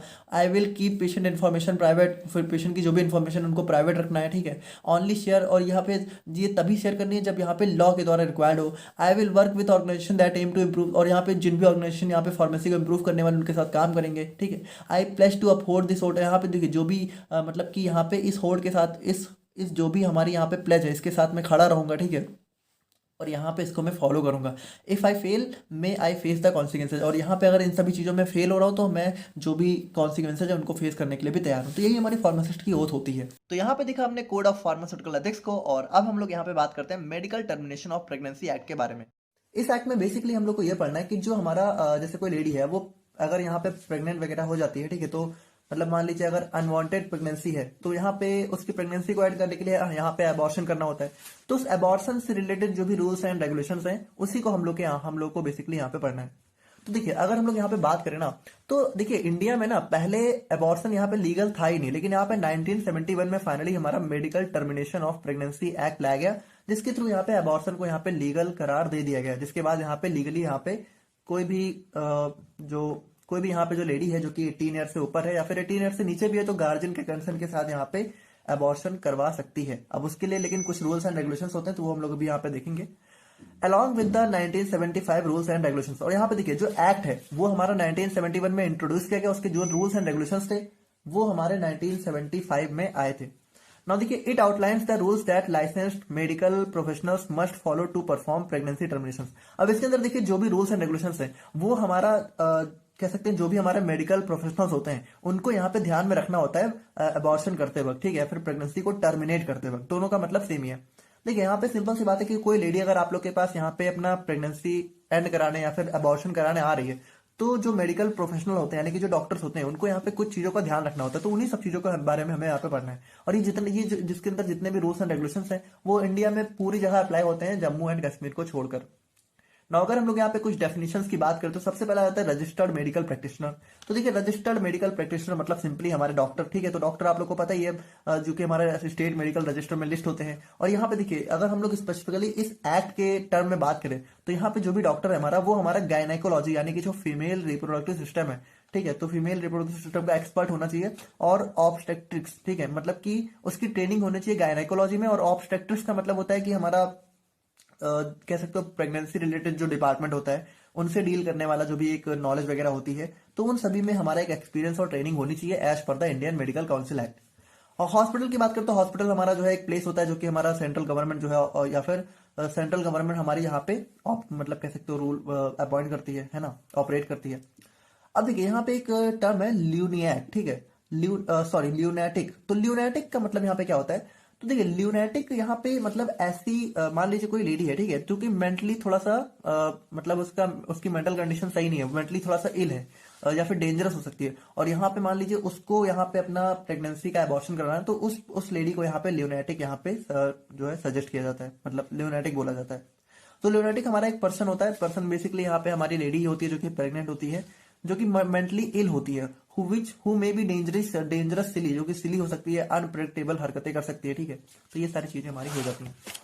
ना अगर हम लोग यहाँ पे गार्जियन की बात करें तो देखिए इस एक्ट के मुताबिक जो गार्जियन है वो बेसिकली गार्जियन का रोल यहाँ पे, जैसे मान लीजिए कोई ल्यूनेटिक पर्सन है जो कि खुद के लिए मतलब अब जैसे कोई ल्यूनेटिक है और उसको मान लीजिए अनवांटेड प्रेगनेंसी हो रखी है, अब उसको प्रेगनेंसी एंड करानी है, तो वो इतना होश में तो होगी नहीं लेडी, है ना। तो उसको यहाँ पे उसकी केयर करने के लिए या फिर उसकी चीजों की जिम्मेदारी लेने के लिए हमारे गार्जियन रिस्पॉन्सिबल होते हैं।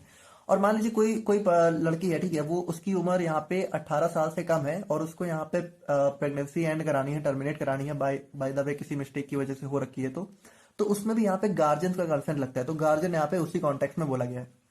और माइनर की बात करें तो माइनर मतलब कि जो भी लड़कियां यहाँ पे 18 साल की नहीं होती उनको यहाँ पे माइनर जो है माइनर बोला जाता है ना। अगर हम लोग यहाँ पे बात करें अपने टर्मिनेशन ऑफ प्रेगनेंसी के बारे में, तो यहाँ पे देखिए आप लोग थोड़ा सा ध्यान से देखिएगा। ड्यूरिंग प्रेगनेंसी देखिए होता क्या है, ड्यूरिंग प्रेगनेंसी एंड एम्ब्रियो और foetus develops in the women's body. Common signs include missed periods, morning sickness, larger breast and a growing belly. तो देखिए सिंपल सी बात है कि भाई जब भी कोई लेडी प्रेग्नेंट होती है तो यहाँ पे क्या होता है, उसके पीरियड्स यहाँ पे मिस होना स्टार्ट हो जाते हैं, ठीक है। और यहाँ पे थोड़ा सा मॉर्निंग सिकनेस देखने को मिल सकती है, थोड़ा ब्रेस्ट का साइज इनलार्ज हो सकता है, और यहाँ पे बेली जो कि बेली एरिया होता है वो थोड़ा सा ग्रो करने लगता है, ठीक है। अबॉर्शन में हमारा क्या होता है, termination of pregnancy before the foetus can survive, ठीक है। यानी कि देखिए अबॉर्शन का बेसिकली मतलब होता है प्रेगनेंसी को एंड कर देना बच्चे के जन्म होने से पहले ही। लेकिन अब देखिए यहाँ पे इंपॉर्टेंट चीज ये है ना कि जो प्रेगनेंसी होती है तो ये देखिए एंड कब हो सकती है। तो देखिए सबसे पहली बात, only registered medical practitioner with gynaecology and obstetrics training can end pregnancy. तो देखिए जो हमारे आरएमपी होते हैं, जो कि गायनेकोलॉजी और ऑब्स्ट्रेटिक्स के एक्सपर्ट होते हैं, वही हमारी जो है ये सारी चीजें परफॉर्म कर सकते हैं, ठीक है, टर्मिनेशन और अबॉर्शन। और देखिए फॉलो, और यहाँ पे क्या क्या चीजें हमारी जो है रिक्वायर्ड होती है। तो सबसे पहली बात, प्रेगनेंसी इज अंडर 12 वीक्स, यानी कि सबसे इंपॉर्टेंट चीज यही है कि हमारी प्रेगनेंसी यहाँ पे सिर्फ तभी अबॉर्शन हो सकता है जब वो 12 वीक्स या फिर उससे कम का हो, ठीक है। उससे ज्यादा के होने पर यहाँ पे प्रेगनेंसी जनरली नहीं अबॉर्ट होती है। अभी हम लोग वो भी देखेंगे, मान लीजिए 12 वीक से ज्यादा है। अब 20 वीक के बाद तो बिल्कुल नहीं हो सकती, ठीक है। 20 वीक के बाद कोई भी रजिस्टर्ड मेडिकल प्रैक्टिशनर यहाँ पे अबॉर्शन नहीं परफॉर्म कर सकता है। बच्चा अगर 12 वीक्स का है तभी यहाँ पे जो है अबॉर्शन हो सकता है। तो सबसे पहली बात ये कंडीशन होनी ही चाहिए। और देखिए इसमें भी यहाँ पे देखिए ऐसा नहीं है कि मतलब बिना वजह ही अबॉर्शन हो रहा है। उस अबॉर्शन होने के लिए कुछ वजह होनी चाहिए, जैसे कि या तो हो सकता है उस बच्चे की वजह से जो लेडी है उसकी लाइफ या फिर हेल्थ में कोई डिस्टर्बेंस हो सकता है, ठीक है। या फिर कुछ हमारा जो फीटस डेवलप हो रहा है उसके अंदर हो सकता है कि वो आगे चल के बहुत ही मतलब डेवलप ना हो अच्छे से, है ना, उसको बहुत ही सीरियस इलनेस हो जाए। या फिर जो है अगर बात करें तो कोई अनप्लान्ड प्रेगनेंसी हो रखी है, ठीक है, मतलब इतना चलिए अभी प्लान नहीं था but by mistake unplanned pregnancy हो रखी है। And those resulting from rape, और रेप वगैरह जो केसेज होते हैं, ठीक है, उनकी वजह से जो भी प्रेगनेंसी वगैरह होती है उन्हीं को यहाँ पे अबॉर्ट किया जा सकता है। Pregnancy can be terminated with written consent from women age 18 और ओल्डर। यहाँ पे देखिए जो भी लड़कियां लेडीज यहाँ पे 18 साल या फिर उससे ऊपर होती हैं तो उनके खुद के कंसेंट से यहाँ पे प्रेगनेंसी को टर्मिनेट किया जा सकता है। उनका खुद का यहाँ पे कंसेंट लगेगा, उनको यहाँ पे किसी भी गार्जियन की रिक्वायरमेंट नहीं होती है। लेकिन अगर यहाँ पे कोई अंडर 18 है या फिर जो है मेंटली डीम्ड है, यानी कि जो हम लोगों ने भी देखा था ल्यूनेटिक है, ठीक है, उनके लिए यहाँ पे गार्जियन का कंसेंट रिक्वायर होगा। A pregnancy between 12 and 20 weeks can only be terminated if two doctors agree it's necessary due to complications। देखिए बहुत इंपॉर्टेंट चीज है कि अगर मान लीजिए कोई प्रेगनेंसी 12 से 20 वीक के बीच में पहुंच चुकी है और अगर अब इसको एंड करना है तो इसको एंड करने के लिए कम से कम 2 डॉक्टर की सहमति बहुत जरूरी है, ठीक है। और इसके लिए बहुत ज्यादा नेसेसरी कोई ना कोई मतलब एक नेसेसरी वजह होनी चाहिए, ठीक है, कि इसकी वजह से बहुत बड़ा कोई मेजर कॉम्प्लिकेशन हो सकता है, सिर्फ तभी ये प्रेगनेंसी एंड होगी, अदरवाइज नहीं होगी। और 20 वीक्स के बाद बिल्कुल भी कोई भी रजिस्टर्ड मेडिकल प्रेगनेंसी यहाँ पे अबॉर्शन नहीं परफॉर्म कर सकता है, क्योंकि उससे यहाँ पे लेडी की जान को बहुत ज्यादा खतरा होने का चांस है, ठीक है। Immediate termination to protect the women's life can occur at any age even by non specially doctors. और मान लीजिए कोई ऐसा कंडीशन कहीं पे आ जा रही है कि यहाँ पे मान लीजिए जो प्रेगनेंसी है उसकी वजह से जो वुमेन मतलब जो भी लेडी है उसकी लाइफ को बहुत ज्यादा खतरा होने वाला है और आसपास कोई भी मतलब इतना रिक्वायर्ड इतना प्रोफेशनल डॉक्टर नहीं भी अवेलेबल है, तो यहाँ पे थोड़े बहुत नॉन स्पेशलिस्ट डॉक्टर के द्वारा भी यहाँ पे अबॉर्शन परफॉर्म किया जा सकता है, लेकिन ये बहुत इमरजेंसी केस में ही होगा, अदरवाइज नहीं। The district CMO should regularly check the approved sites and obtain the approval certificate during each visit। यहाँ पे देखिए जो भी डिस्ट्रिक्ट सीएमओ है, ठीक है, तो जहां भी ये प्रेगनेंसी जहां भी हमारा अबॉर्शन परफॉर्म होता है तो वो जो भी साइट्स हैं यानी कि जिन भी हॉस्पिटल्स में ये सारे काम हो रहे हैं उनको यहाँ पे रेगुलरली चेक करना चाहिए डिस्ट्रिक्ट सीएमओ को। और जब भी यहाँ पे हमारा सीएमओ चेक करने जाए, ठीक है, तो जो भी अप्रूवल सर्टिफिकेट उनको मिला होता है उस प्लेस को, जैसे सब जहां पे प्रेगनेंसी अबॉर्शन नहीं परफॉर्म किया जा सकता, ठीक है, प्रेगनेंसी टर्मिनेशन हर जगह नहीं होता है, कुछ स्पेशल जगहों पे ही होता है, और जहां होता है उसको लिए उनके लिए सबसे पहले उनको एक अप्रूवल सर्टिफिकेट मिलता है। तो जब भी डिस्ट्रिक्ट सीएमओ वहां पे जाता है तो उनको यहाँ पे अप्रूवल सर्टिफिकेट शो करना होता है डिस्ट्रिक्ट सीएमओ को। The CMO can request more information, remove items from unsafe location specially those that have harm women and cancel और पॉज अप्रूवल सर्टिफिकेट। तो देखिए जो भी हमारा सीएमओ है वो और भी जो भी एक्स्ट्रा इन्फॉर्मेशन है उसके लिए आस्क कर सकता है, पहली बात। और दूसरी बात यहाँ पे देखिए जो भी कह सकते हो अनसेफ लोकेशन है तो वहां पे हमारे जो है कुछ आइटम्स को रिमूव कर सकता है। और स्पेशली यहाँ पे देखिए अगर किसी जगह पे हमारा प्रेगनेंसी को अबॉर्ट करते टाइम अगर यहाँ पे जो है वुमेन हार्म हुई है तो उस जगह का लाइसेंस या फिर जो है अप्रूवल भी यहाँ पे कैंसिल कर सकता है हमारा district CMO. The hospital owner securely maintain an admission register accessible only to authorised individuals like the chief secretary, first class magistrate और डिस्ट्रिक्ट जज। यहाँ पे देखिए जो हॉस्पिटल का ऑनर होता है उसको यहाँ पे एक रजिस्टर मेंटेन करना होता है, ठीक है, जिसमें यहाँ पे सारे एडमिशन, मतलब कि जितने भी एडमिशन आए हुए, मतलब कि जितने भी लेडीज का यहाँ पे कह सकते हो प्रेगनेंसी टर्मिनेशन हुआ है, उनका नाम, उनका पूरा एक डाटा वगैरह मेंशन होता है। और ये डाटा जो है सबको नहीं दिखाना होता है, ठीक है, ये सिर्फ और सिर्फ हमारे जो है जो चीफ सेक्रेटरी होते हैं, फर्स्ट क्लास मजिस्ट्रेट होते हैं, डिस्ट्रिक्ट जज होते हैं, सिर्फ इनको यहाँ पे जरूरत पड़ने के टाइम यहाँ पे शो किया जा सकता है। ना अगर हम लोग यहाँ पे बात करें तो देखिए consent forms and RMP's opinion should be securely stored and sent in secret envelopes to the hospital head location owner state CMO। अब यहाँ पे देखिए जैसे जब कोई लेडी आती है, ठीक है, तो जिसका जो कंसेंट फॉर्म होता है, ठीक है, तो उसको यहाँ पे मतलब एक इन्वेलप यानी एक लिफाफे में जो है बहुत ही सिक्योरली सील कर देना चाहिए, ठीक है, एक सीक्रेट एनवेलप में। और ये जो सीक्रेट एनवेलप है ये हमारा सिर्फ और सिर्फ हॉस्पिटल हेड लोकेशन के ऑनर और स्टेट सीएमओ के पास जो है पहुंच जाने चाहिए, ठीक है, और उनको भी यहाँ पे बहुत सेफली इसको रखना चाहिए। और यहाँ पे हर एंट्री को ऑर्डर में जो है नंबर नोट कर लेना चाहिए। ना अगर हम लोग यहाँ पे बात करें एक्सपीरियंस और ट्रेनिंग के बारे में, यानी कि जो भी हमारे रजिस्टर्ड मेडिकल प्रैक्टिशनर है, ठीक है, वो जो भी एक्शन परफॉर्म करते हैं तो उनका क्या एक एक्सपीरियंस होना चाहिए। तो हम लोगों ने वैसे तो देख ही लिया, बट फिर भी हम लोग थोड़ा सा देखते हैं। The act requires the RMP to have at least one experience और ट्रेनिंग गायनेकोलॉजिस्ट एंड ऑब्स्टेट्रिक्स, ठीक है, तो यहाँ पे वही चीज है कि हमारा जो है एटलीस्ट 1 ईयर का एक्सपीरियंस होना चाहिए और ट्रेनिंग होनी चाहिए गायनेकोलॉजिस्ट वगैरह में, है ना। Now if the RMP was in the state medical register before the act, they must have at least 3 year of experience in gynaecology and obstetrics. देखिए यहाँ पे आप लोग समझिए कि जैसे जब ये एक्ट हमारा लॉन्च हुआ है, अगर उसके पहले ही हमारा कोई मान लीजिए कोई हमारा डॉक्टर है, ठीक है, जो कि हमारे स्टेट मेडिकल में रजिस्टर्ड था और जब ये एक्ट नहीं आया था, तो उसको कम से कम यहाँ पे 3 साल का एक्सपीरियंस होना चाहिए गायनेकोलॉजी और ऑब्स्टेट्रिक्स में हमारा इस जो है कह सकते हो हमारा इस प्रेगनेंसी टर्मिनेशन को परफॉर्म करने के लिए। लेकिन जब जब ये एक्ट आ गया है, अगर उस टाइम या फिर उसके बाद अगर कोई डॉक्टर यहाँ पे स्टेट मेडिकल रजिस्टर में रजिस्टर हुआ है, तो उसके पास देखिए क्या क्या चीजें होनी चाहिए। उसके पास कम से कम यहाँ पे 6 महीने का एक्सपीरियंस होना चाहिए हाउस सर्जरी में, ठीक है, जो कि हमारा गायनेकोलॉजी वगैरह से रिलेटेड हो। उसके बाद यहाँ पे उसके पास कम से कम 1 साल का हॉस्पिटल एक्सपीरियंस होना चाहिए गायनेकोलॉजी और ऑब्स्टेट्रिक्स में, अगर वहां पे उसने कोई सर्जरी नहीं परफॉर्म करी है। तो देखिए या तो उसके पास 6 महीने का सर्जरी एक्सपीरियंस हो, और अगर सर्जरी एक्सपीरियंस नहीं है तो उसको कम से कम यहाँ पे 1 साल का हॉस्पिटल एक्सपीरियंस हो, ठीक है, जहां पे हमारे ये सारे काम हो रहे हो। और he has assisted a registered medical practitioner with 25 medical termination of pregnancy in a government approval facility. और यहाँ पे देखिए जो भी हमारा कह सकते हो जो भी हमारा डॉक्टर है, ठीक है, जो कि इसको परफॉर्म करने वाले हैं, तो जैसे मान लीजिए कोई जूनियर डॉक्टर जो कि इसको परफॉर्म करने वाला है, तो उसको अपने एक सीनियर डॉक्टर के अंडर में कम से कम 25 मेडिकल टर्मिनेशन में काम करना चाहिए। मतलब कि जब सीनियर डॉक्टर यहाँ पे कम से कम यहाँ पे मतलब सीनियर डॉक्टर ने 25 मेडिकल टर्मिनेशन परफॉर्म किया और उसके अंडर में जो भी हमारा डॉक्टर है, ठीक है, उसने काम किया और तब जाके उसको यहाँ पे एक अप्रूवल मिलता है कि हाँ अब आप भी यहाँ पे मेडिकल को मतलब प्रेगनेंसी को टर्मिनेट कर सकते हैं। A registered medical practitioner must hold a postgraduate degree or diploma in gynecology and obstetrics along with the relevant experience। तो यहाँ पे वही चीज है कि हमारा जो है कम से कम एक पोस्ट पीजी डिग्री होनी चाहिए या फिर डिप्लोमा वगैरह होना चाहिए। अब अगर हम लोग यहाँ पे अप्रूवल ऑफ प्लेस की बात करें कि जो भी हमारा प्लेस है, जैसे जहां पे भी हमारा ये होता है, इसको अप्रूवल कैसे मिलता है। An RMP can only end a pregnancy act on approve location. तो यहाँ पे देखिए सबसे पहली बात कि जो भी प्रेगनेंसी का टर्मिनेशन होता है वो हमारा अप्रूव लोकेशन पे ही होता है। और इसके लिए क्या होता है, which require submitting an application to the district CMO for inspection and approval. और इसके लिए देखिए क्या होता है, इसके लिए जो हमारा एप्लीकेशन होती है वो डिस्ट्रिक्ट सीएमओ को दी जाती है और फिर डिस्ट्रिक्ट सीएमओ क्या करता है, एप्लीकेशन मिलने के बाद जो भी प्लेस है उसका इंस्पेक्शन करता है और अप्रूवल यहाँ पे प्रोवाइड करते हैं। अब देखिए the location needs to have a surgical table and tools needed for abdominal और गायनेकोलॉजिकल सर्जरी। तो यहाँ पे देखिए सिंपल सी बात है कि हमारा सर्जिकल टेबल होनी चाहिए और सारे नेसेसरी टूल्स वगैरह अवेलेबल होना चाहिए।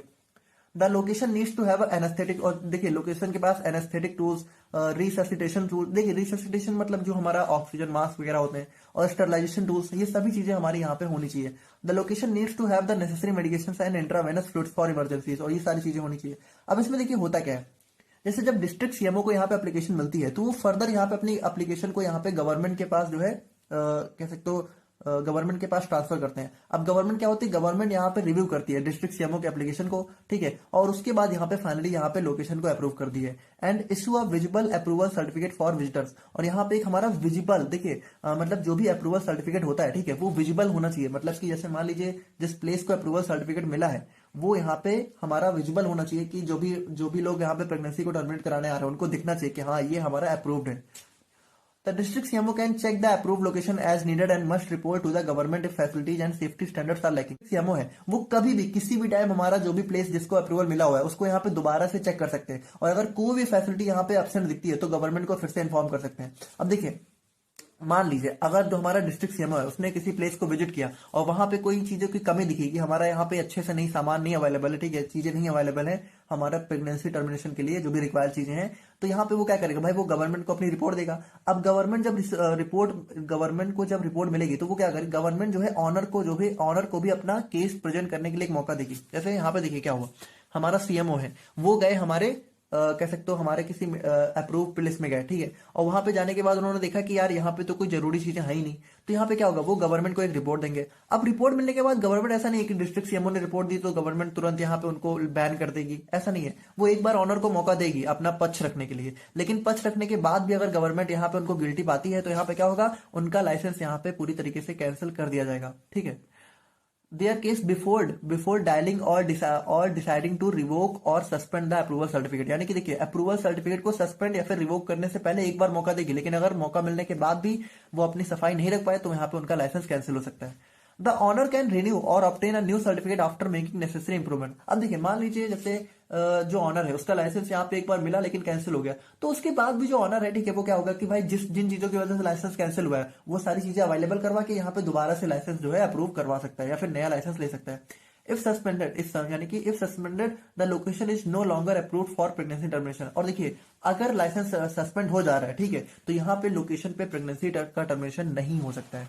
सिंपल सी बात है, आप सभी को पता ही है भाई, सस्पेंड हो गया तो कैसे होगा ना। अगर हम लोग यहाँ पे एडमिशन रजिस्टर की बात करें तो यहाँ पे देखिए क्या होता है, द हॉस्पिटल डायरेक्टर और owner of the authorised facility must keep a log, ठीक है, to track the women admitted for pregnancy termination. देखिए लॉग का मतलब यहाँ पे हमारा रजिस्टर से ही होता है, ठीक है, जो हमारा एक लॉग रजिस्टर होता है, तो आप लोग थोड़ा सा देखना, ठीक है। तो यहाँ पे देखिए मतलब कि आप लोग ऐसे समझिए कि जो भी हॉस्पिटल का डायरेक्टर या ऑनर है उसको यहाँ पे एक प्रॉपर रजिस्टर मेंटेन रखना चाहिए to track the women's admitted, यानी कि जितने भी वुमेन ने यहाँ पे एडमिशन कराया है प्रेगनेंसी के टर्मिनेशन के लिए उनको ट्रैक करने के लिए उसके पास एक प्रॉपर रजिस्टर होना चाहिए। The record in this log should be organised in a yearly serial order. और यहाँ पे ये सारे रिकॉर्ड हमारे एक ईयरली सीरियल ऑर्डर में यहाँ पे ऑर्गेनाइज्ड होने चाहिए। अब यहाँ पे देखिए the admission register must remain confidential, यानी कि देखिए जो भी एडमिशन रजिस्टर है ना उसको गुप्त रखना चाहिए। कॉन्फिडेंशियल का मतलब कि यहाँ पे सबसे छुपा के रखना चाहिए, ऐसा नहीं हो कि वो सबके लिए अवेलेबल है।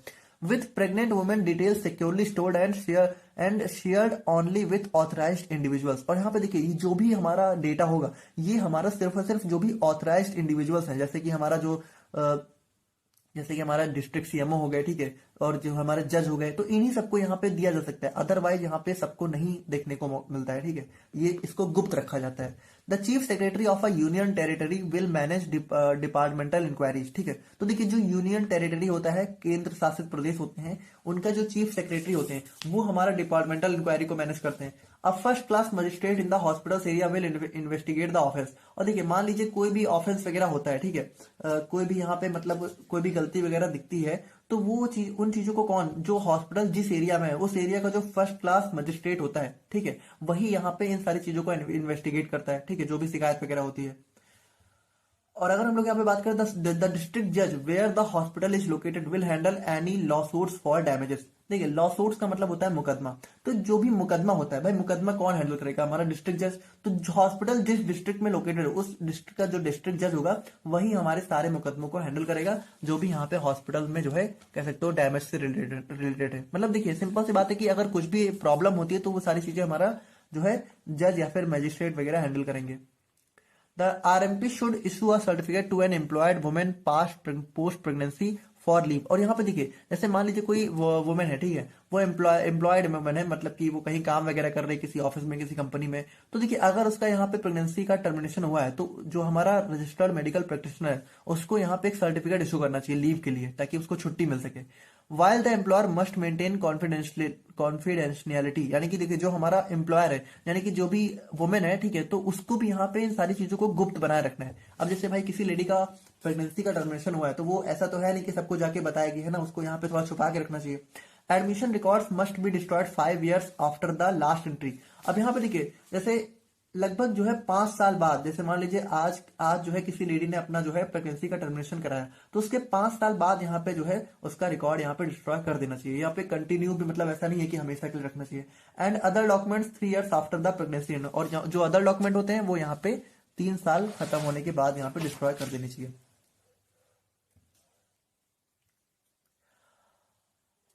Only pregnant women's names and their assigned serial numbers should be recorded in hospital documents, specifically in the admission register। तो यहाँ पे देखिए यही सारे डिटेल्स हमारी जो है एडमिशन रजिस्टर में जो है बेसिकली जो भी नेम वगैरह होता है उनका जो, तो ये सारी चीजें ही होनी चाहिए। इससे बहुत ज्यादा डेटा भी नहीं लेना चाहिए जो भी हमारा अबॉर्शन होता है, ठीक है, उसके लिए जो भी लेडी आई है। और अगर हम लोग यहाँ पे बात करें कस्टडी ऑफ फॉर्म्स की, यानी कि जो फॉर्म्स होते हैं, ठीक है, जो भी फॉर्म्स होते हैं उनको किस तरीके से यहाँ पे उनको मैनेज करना चाहिए।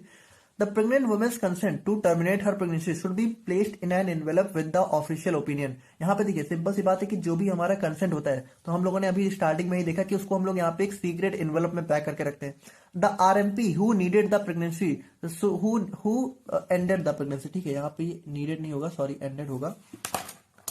तो हमारा जो रजिस्टर्ड मेडिकल प्रैक्टिशनर है जो कि हमारा प्रेगनेंसी को एंड करते हैं, should seal this envelope and store it safely until it is sent to hospital head, facility owner और state CMO। तो हम लोगों ने देखा कि देखिए क्या होता है, जो भी हमारा ये एनवेलप होता है, ये हमारा क्या होता है, सबसे पहले इसको सील करके रख दिया जाता है, और सील होने के बाद इसको क्या होता है, हॉस्पिटल हेड, फैसिलिटी ऑनर या फिर स्टेट CMO को भेजा जाता है। तो देखिए इनको भेजने से पहले उसको यहाँ पे प्रॉपरली सील करके और सेफली स्टोर करके रखना चाहिए। और उसके यहाँ पे देखिए जो भी इन्वेलप है उसको यहाँ पे सीक्रेट मतलब नाम से लेबल होना चाहिए, ठीक है। And include the women's serial number and name of the RMP who perform this termination, और जिसने भी यहाँ पे ये टर्मिनेशन परफॉर्म किया उसका नाम वगैरह मेंशन होना चाहिए। The envelope is swiftly send to the hospital director, facility owner where the pregnancy ended. यहाँ पे देखिए उसके बाद क्या होता है, हमारा एनवेलप सेंड कर दिया जाता है फैसिलिटी ऑनर, हॉस्पिटल ऑनर को, फैसिलिटी ऑनर को, ठीक है। और उसके बाद देखिए द हॉस्पिटल हेड और facility owner must securely store the envelope and submit a weekly report of medical termination of pregnancy cases to the state CMO। और यहाँ पे देखिए जो भी हॉस्पिटल हेड या फिर फैसिलिटी ऑनर है उसको यहाँ पे बहुत ही सिक्योरली एनवेलप को स्टोर करना चाहिए, और जो भी डिस्ट्रिक्ट CMO है, ठीक है, स्टेट CMO है, उनको यहाँ पे हर हफ्ते की जो भी मेडिकल टर्मिनेशन रिपोर्ट है वो यहाँ पे भेजनी चाहिए कि हर हफ्ते कितने लोगों का टर्मिनेशन हो रहा है, ठीक है, ये सभी रिपोर्ट यहाँ पे हमारी जो है कह सकते हो भेजनी चाहिए। और फाइनली हम लोग यहाँ पे बात करें अपने ऑफेंसेज एंड पेनाल्टीज के बारे में। तो यहाँ पे देखिए अगर हम लोग बात करें तो ऑफेंसेज की बात करें तो यहाँ पे देखिए जैसे कि मान लीजिए कंपनी के द्वारा अगर हम लोग बात करें ऑफेंसेज बाय कंपनीज के बारे में, तो देखिए if a act all responsible individuals of the company itself are deemed guilty and subject to legal action। तो यहाँ पे देखिए अगर कोई कंपनी यहाँ पे हमारे जो भी एक्ट है उसके अंदर कोई भी लॉ वगैरह है अगर उसको वायलेट करती है, ठीक है, उसको तोड़ती है, तो उसके अंदर जितने भी रिस्पॉन्सिबल इंडिविजुअल्स होंगे वो सभी यहाँ पे गिल्टी पाए जाएंगे और सभी के खिलाफ लीगल एक्शन यहाँ पे हो सकता है। If a company violets this act, any director, manager, secretary और ऑफिसर इन्वॉल्व और नेग्लेजेंट इन देयर ड्यूटी, यानी कि देखिए या तो जो है मान लीजिए अगर इस एक्ट का जो है वायलेशन हुआ है, ठीक है, तो उसमें जो लोग भी इन्वॉल्व हैं, तो या तो अगर उन्होंने वायलेट किया है तब भी, और अगर मान लीजिए उन्होंने अपनी ड्यूटी में लापरवाही दिखाई है तब भी, यहाँ पे क्या होगा, वो गिल्टी पाए जाएंगे और यहाँ पे जो है लीगल एक्शन के लिए यहाँ पे जो है वो लायबल होंगे, मतलब उनके ऊपर लीगल एक्शन हो सकता है। ऑफेंसेस टू बी कॉग्नाइजेबल, देखिए कॉग्नाइजेबल का मतलब होता है कि कॉग्नाइजेबल मतलब कि ऐसे एक्ट होते हैं जिनके खिलाफ क्या होता है कि पुलिस जो है बिना वारंट जारी किए यहाँ पे उनको अरेस्ट कर सकती है। जैसे एक होता है, देखिए इनको संज्ञेय अपराध बोला जाता है, ठीक है, तो इसमें क्या होता है, इसमें जो हमारा पुलिस है ना वो बिना वारंट जारी किए, ठीक है, बिना किसी वारंट के यहाँ पे आपको अरेस्ट कर सकती है, तो ये हमारे उन्हीं के अंडर आते हैं। An offences under this act is deemed cognizable, यानी कि जो भी ऑफेंस होता है उनको कॉग्नाइजेबल माना जाता है। यानी इसमें क्या होता है, इसमें हमारी जो पुलिस है वो आप लोग को जो है बिना किसी वारंट के अरेस्ट कर सकती है। और पेनाल्टीज की बात करें तो देखिए जो भी यहाँ पे रूल रेगुलेट्स को वायलेट करते हैं तो फर्स्ट टाइम में उनको 6 महीने तक की जो है जेल हो सकती है या फिर फाइन हो सकता है, ठीक है, या फिर दोनों देना सब पड़ सकता है। और यहाँ पे अगर दोबारा पाए जाते हैं तो लगभग उनको 1 साल तक की जेल वगैरह या फिर फाइन देखने को मिल सकता है। तो यहाँ पे देखा हमने medical termination of pregnancy act को, और अब हम लोग यहाँ पे बात करते हैं राइट टू इन्फॉर्मेशन एक्ट के बारे में। अब देखिए ये टॉपिक वैसे दिया तो आप लोग का फार्मास्यूटिकल जूरिस्प्रूडेंस के अंदर में है, लेकिन है ये बहुत ही जनरल टॉपिक और बहुत ही इंपॉर्टेंट हमारा ये एक्ट था जो कि हमारा कह सकते हो हमारी इंडियन गवर्नमेंट के द्वारा लाया गया था। तो देखिए अगर हम लोग थोड़ा समझे ना तो इसका मतलब क्या, अगर हम लोग नाम से ही समझे, राइट टू इन्फॉर्मेशन यानी इन्फॉर्मेशन के लिए राइट होना, यानी कि इन्फॉर्मेशन पे हक होना। तो इसमें देखिए राइट टू इन्फॉर्मेशन का मतलब है कि ये एक्ट के तहत यहाँ पे क्या लाया गया कि जो भी हमारी आम जनता है, ठीक है, इंडिया में जो भी जितने भी आम नागरिक हैं, उन सभी को यहाँ पे सरकार के अंदर जितनी भी टाइप की स्कीमें चल रही हैं और जितने भी टाइप की जो भी चीज़ें हैं, ठीक है, मतलब आप मान लीजिए हमारी इंडियन गवर्नमेंट कोई भी लॉ लेकर आती है, कोई भी कह सकते हो इंडिया में कोई भी कानून लागू होता है या फिर इंडिया में कोई भी एक्ट लागू होता है या फिर इंडिया में कुछ भी टाइप की चीज़ें होती हैं, ठीक है, इंडिया में कोई भी काम चल रहा है और उसके रिगार्डिंग जो भी हमारे कह सकते हो जितने भी एक फंड होते हैं, तो इंडियन गवर्नमेंट क्या क्या चीज़ें हमारे इंडिया के डेवलपमेंट के लिए कर रही है या फिर कह सकते हो इंडियन गवर्नमेंट कौन कौन से एक्शन ले रही है, वो सभी चीज़ें हमारी यहाँ पे एक जनरल पब्लिक को जानने का हक होता है, ठीक है, जनरल पब्लिक को हक है कि वो यहाँ पे उनके रिगार्डिंग जो भी इन्फॉर्मेशन है वो ले सकती है, मतलब कि एक छोटी से छोटी इन्फॉर्मेशन भी यहाँ पे इसके अंदर हम लोग को मिल सकती है, राइट टू इन्फॉर्मेशन एक्ट के अंदर। तो यहाँ पे ये एक्ट बेसिकली हमारा यही है कि इसके अंदर हमारे यहाँ पे एक जनरल पब्लिक को हर एक चीज़ की इन्फॉर्मेशन होने का पूरा हक है, तो उसी के तहत यहाँ पे एक्ट हमारा लाया गया था। तो इसमें देखिए हमारा क्या है, इंट्रोडक्शन की बात करें तो every Indian citizen has the right to information under section 3 of the right to Information Act. तो यहाँ पे देखिए हर एक इंडियन सिटीजन के पास जो है राइट है इन्फॉर्मेशन होने का, ठीक है, और ये राइट हमारा मिला कैसे था, ये हमारा मिला था आरटीआई के थ्रू, ठीक है, राइट टू इन्फॉर्मेशन एक्ट के थ्रू, ठीक है ना। अगर हम लोग यहाँ पे बात करें तो देखिए ये हमारा 2005 में जो है इनैक्ट किया गया था और जून और जो है हमारा जो है मतलब इसको देखिए इसको लाया 2005 में गया था और इनैक्शन इसका जो है जून 15 2005 में हुआ था। अप्लीकेबल थ्रू आउट इंडिया, और यहाँ पे जम्मू कश्मीर को छोड़ के पूरे इंडिया में यहाँ पे अप्लीकेबल है। ऑब्जेक्टिव्स की बात करें तो देखिए मेजर गोल इसका यहाँ पे था कि एक क्लियर सिस्टम यहाँ पे for citizens to access information held by public authorities. तो यहाँ पे देखिए पब्लिक अथॉरिटीज मतलब हमारी यही जो कह सकते हो जन सेवक होते हैं, जैसे कि हमारे नेता वगैरह होते हैं, ठीक है, जो भी हमारी गवर्नमेंट होती है तो वो कुछ भी लाती है, ठीक है, तो उसके लिए क्लियर सिस्टम बिल्ड करना, ठीक है, कि हमारा कह सकते हो एक हमारा क्लियर सिस्टम हो कि हमारा जो है कोई भी ऐसा छुपा हुआ नहीं है ना, कि पब्लिक को भी सब पता है, कुछ भी ऐसा छुप छुपा कर नहीं हो रहा है। टू इनकरेज ओपननेस, तो वही चीज़ है कि ओपननेस को इनकरेज करना है ना, कि सब कुछ ओपन है, कुछ भी यहाँ पे छुपा हुआ नहीं है। And responsibility in the operations of all public authorities, ठीक है, तो जो भी पब्लिक अथॉरिटी जो भी ऑपरेशंस कर रही है, ठीक है, ऑपरेशंस मतलब कि हमारा जो भी काम कर रही है उन सभी चीज़ों की उन सभी चीज़ों में एक ओपननेस होना। और to establishment of central and state information commissions and related matters. तो यहाँ पे देखिए इसी एक्ट के थ्रू हमारा यहाँ पे सेंट्रल इंफॉर्मेशन कमीशन और स्टेट इंफॉर्मेशन कमीशन बनाएगी। तो इसको अभी हम लोग यहाँ पे देखेंगे। तो देखिए हमारी दो टाइप की इंफॉर्मेशन कमीशन हमें देखने को मिलती है। एक हमारी होती है सेंट्रल, जो कि हमारे पूरे सेंट्रल मतलब इंडिया को रेगुलेट करती है, और एक हमारी हर स्टेट के हिसाब से अलग अलग स्टेट इंफॉर्मेशन कमीशन हमें देखने को मिलती है, जिसके अंदर हमें अलग अलग ऑफिसर्स भी देखने को मिलते हैं। अब इसके अंदर अगर हम लोग कुछ डेफिनेशंस की बात करें तो सबसे पहला आता है हमारा रिकॉर्ड्स। तो रिकॉर्ड्स देखिए आप लोग सिंपली समझ रहे हो, हमारा कोई डॉक्यूमेंट हो गया, कोई फाइल हो गई, कोई माइक्रोफिल्म हो गया, या फिर कोई भी ऐसा मटेरियल होगा जो कि हमारा कंप्यूटर या फिर डिवाइस से जनरेट हो रहा है, तो हमारा डॉक्यूमेंट हो जाता है, सॉरी रिकॉर्ड हो जाता है। और स्टेट चीफ इंफॉर्मेशन कमिश्नर की बात करें तो देखिए स्टेट चीफ इंफॉर्मेशन कमिश्नर हमारा जो है, जो हमारा स्टेट इंफॉर्मेशन कमीशन होता है, ठीक है, जैसे हम लोगों ने देखा स्टेट इंफॉर्मेशन कमीशन और हमारा सेंट्रल इंफॉर्मेशन कमीशन। तो जो स्टेट चीफ इंफॉर्मेशन कमीशन होता है ये हमारा स्टेट चीफ इंफॉर्मेशन कमीशन का कह सकते हो एक ऑफिसर होता है, जो कि यहाँ पे उसको रेगुलेट करता है, हेड करता है, ठीक है। आर अपॉइंटेड फॉर सब, और यहाँ पे इनका अपॉइंटमेंट जो है सब सेक्शन 15 के सब सेक्शन 3 के थ्रू जो है किया जाता है। और अगर हम लोग बात करें state medical public information officer के बारे में, तो यहाँ पे देखिए ये भी हमारा एक पर्सन होता है, ठीक है, जो कि हमारा यहाँ पे जो है कह सकते हो रिक्वेस्ट कर सकता है इन्फॉर्मेशन वगैरह के लिए, और हमारे यहाँ पे पब्लिक अथॉरिटी को इंक्लूड करता है। और थर्ड पार्टी की बात करें तो देखिए थर्ड पार्टी मतलब आप लोग समझ रहे हो कि जो हमारा पर्सन है वो सिटीजन नहीं है, सिटीजन के अलावा जो भी बंदा होता है जो कि इन्फॉर्मेशन के लिए मांग करता है किसी भी चीज़ की, तो उसको हम लोग यहाँ पे थर्ड पार्टी इंक्लूड करते हैं।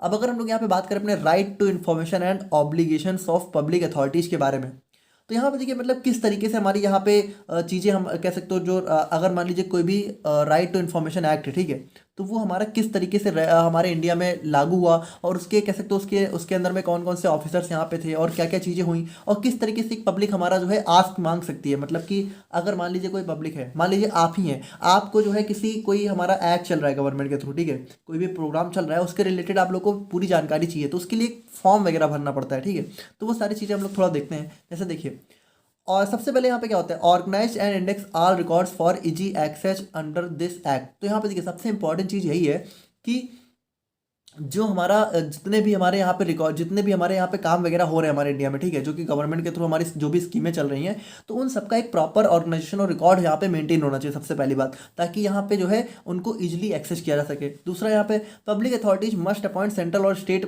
Public information officers within 100 days of this act. यहाँ पे देखिए जब ये एक्ट हमारा लागू हुआ था तो उसके 100 days के अंदर में ही हमें यहाँ पे जो भी पब्लिक अथॉरिटीज थी, ठीक है, तो उनको यहाँ पे सेंट्रल और state public information commission officers को यहाँ पे हायर करना था। तो देखिए ये तो तब हुआ था जब हमारा एक्ट लागू हुआ था, बाकी अब तो ये हो ही चुके हैं।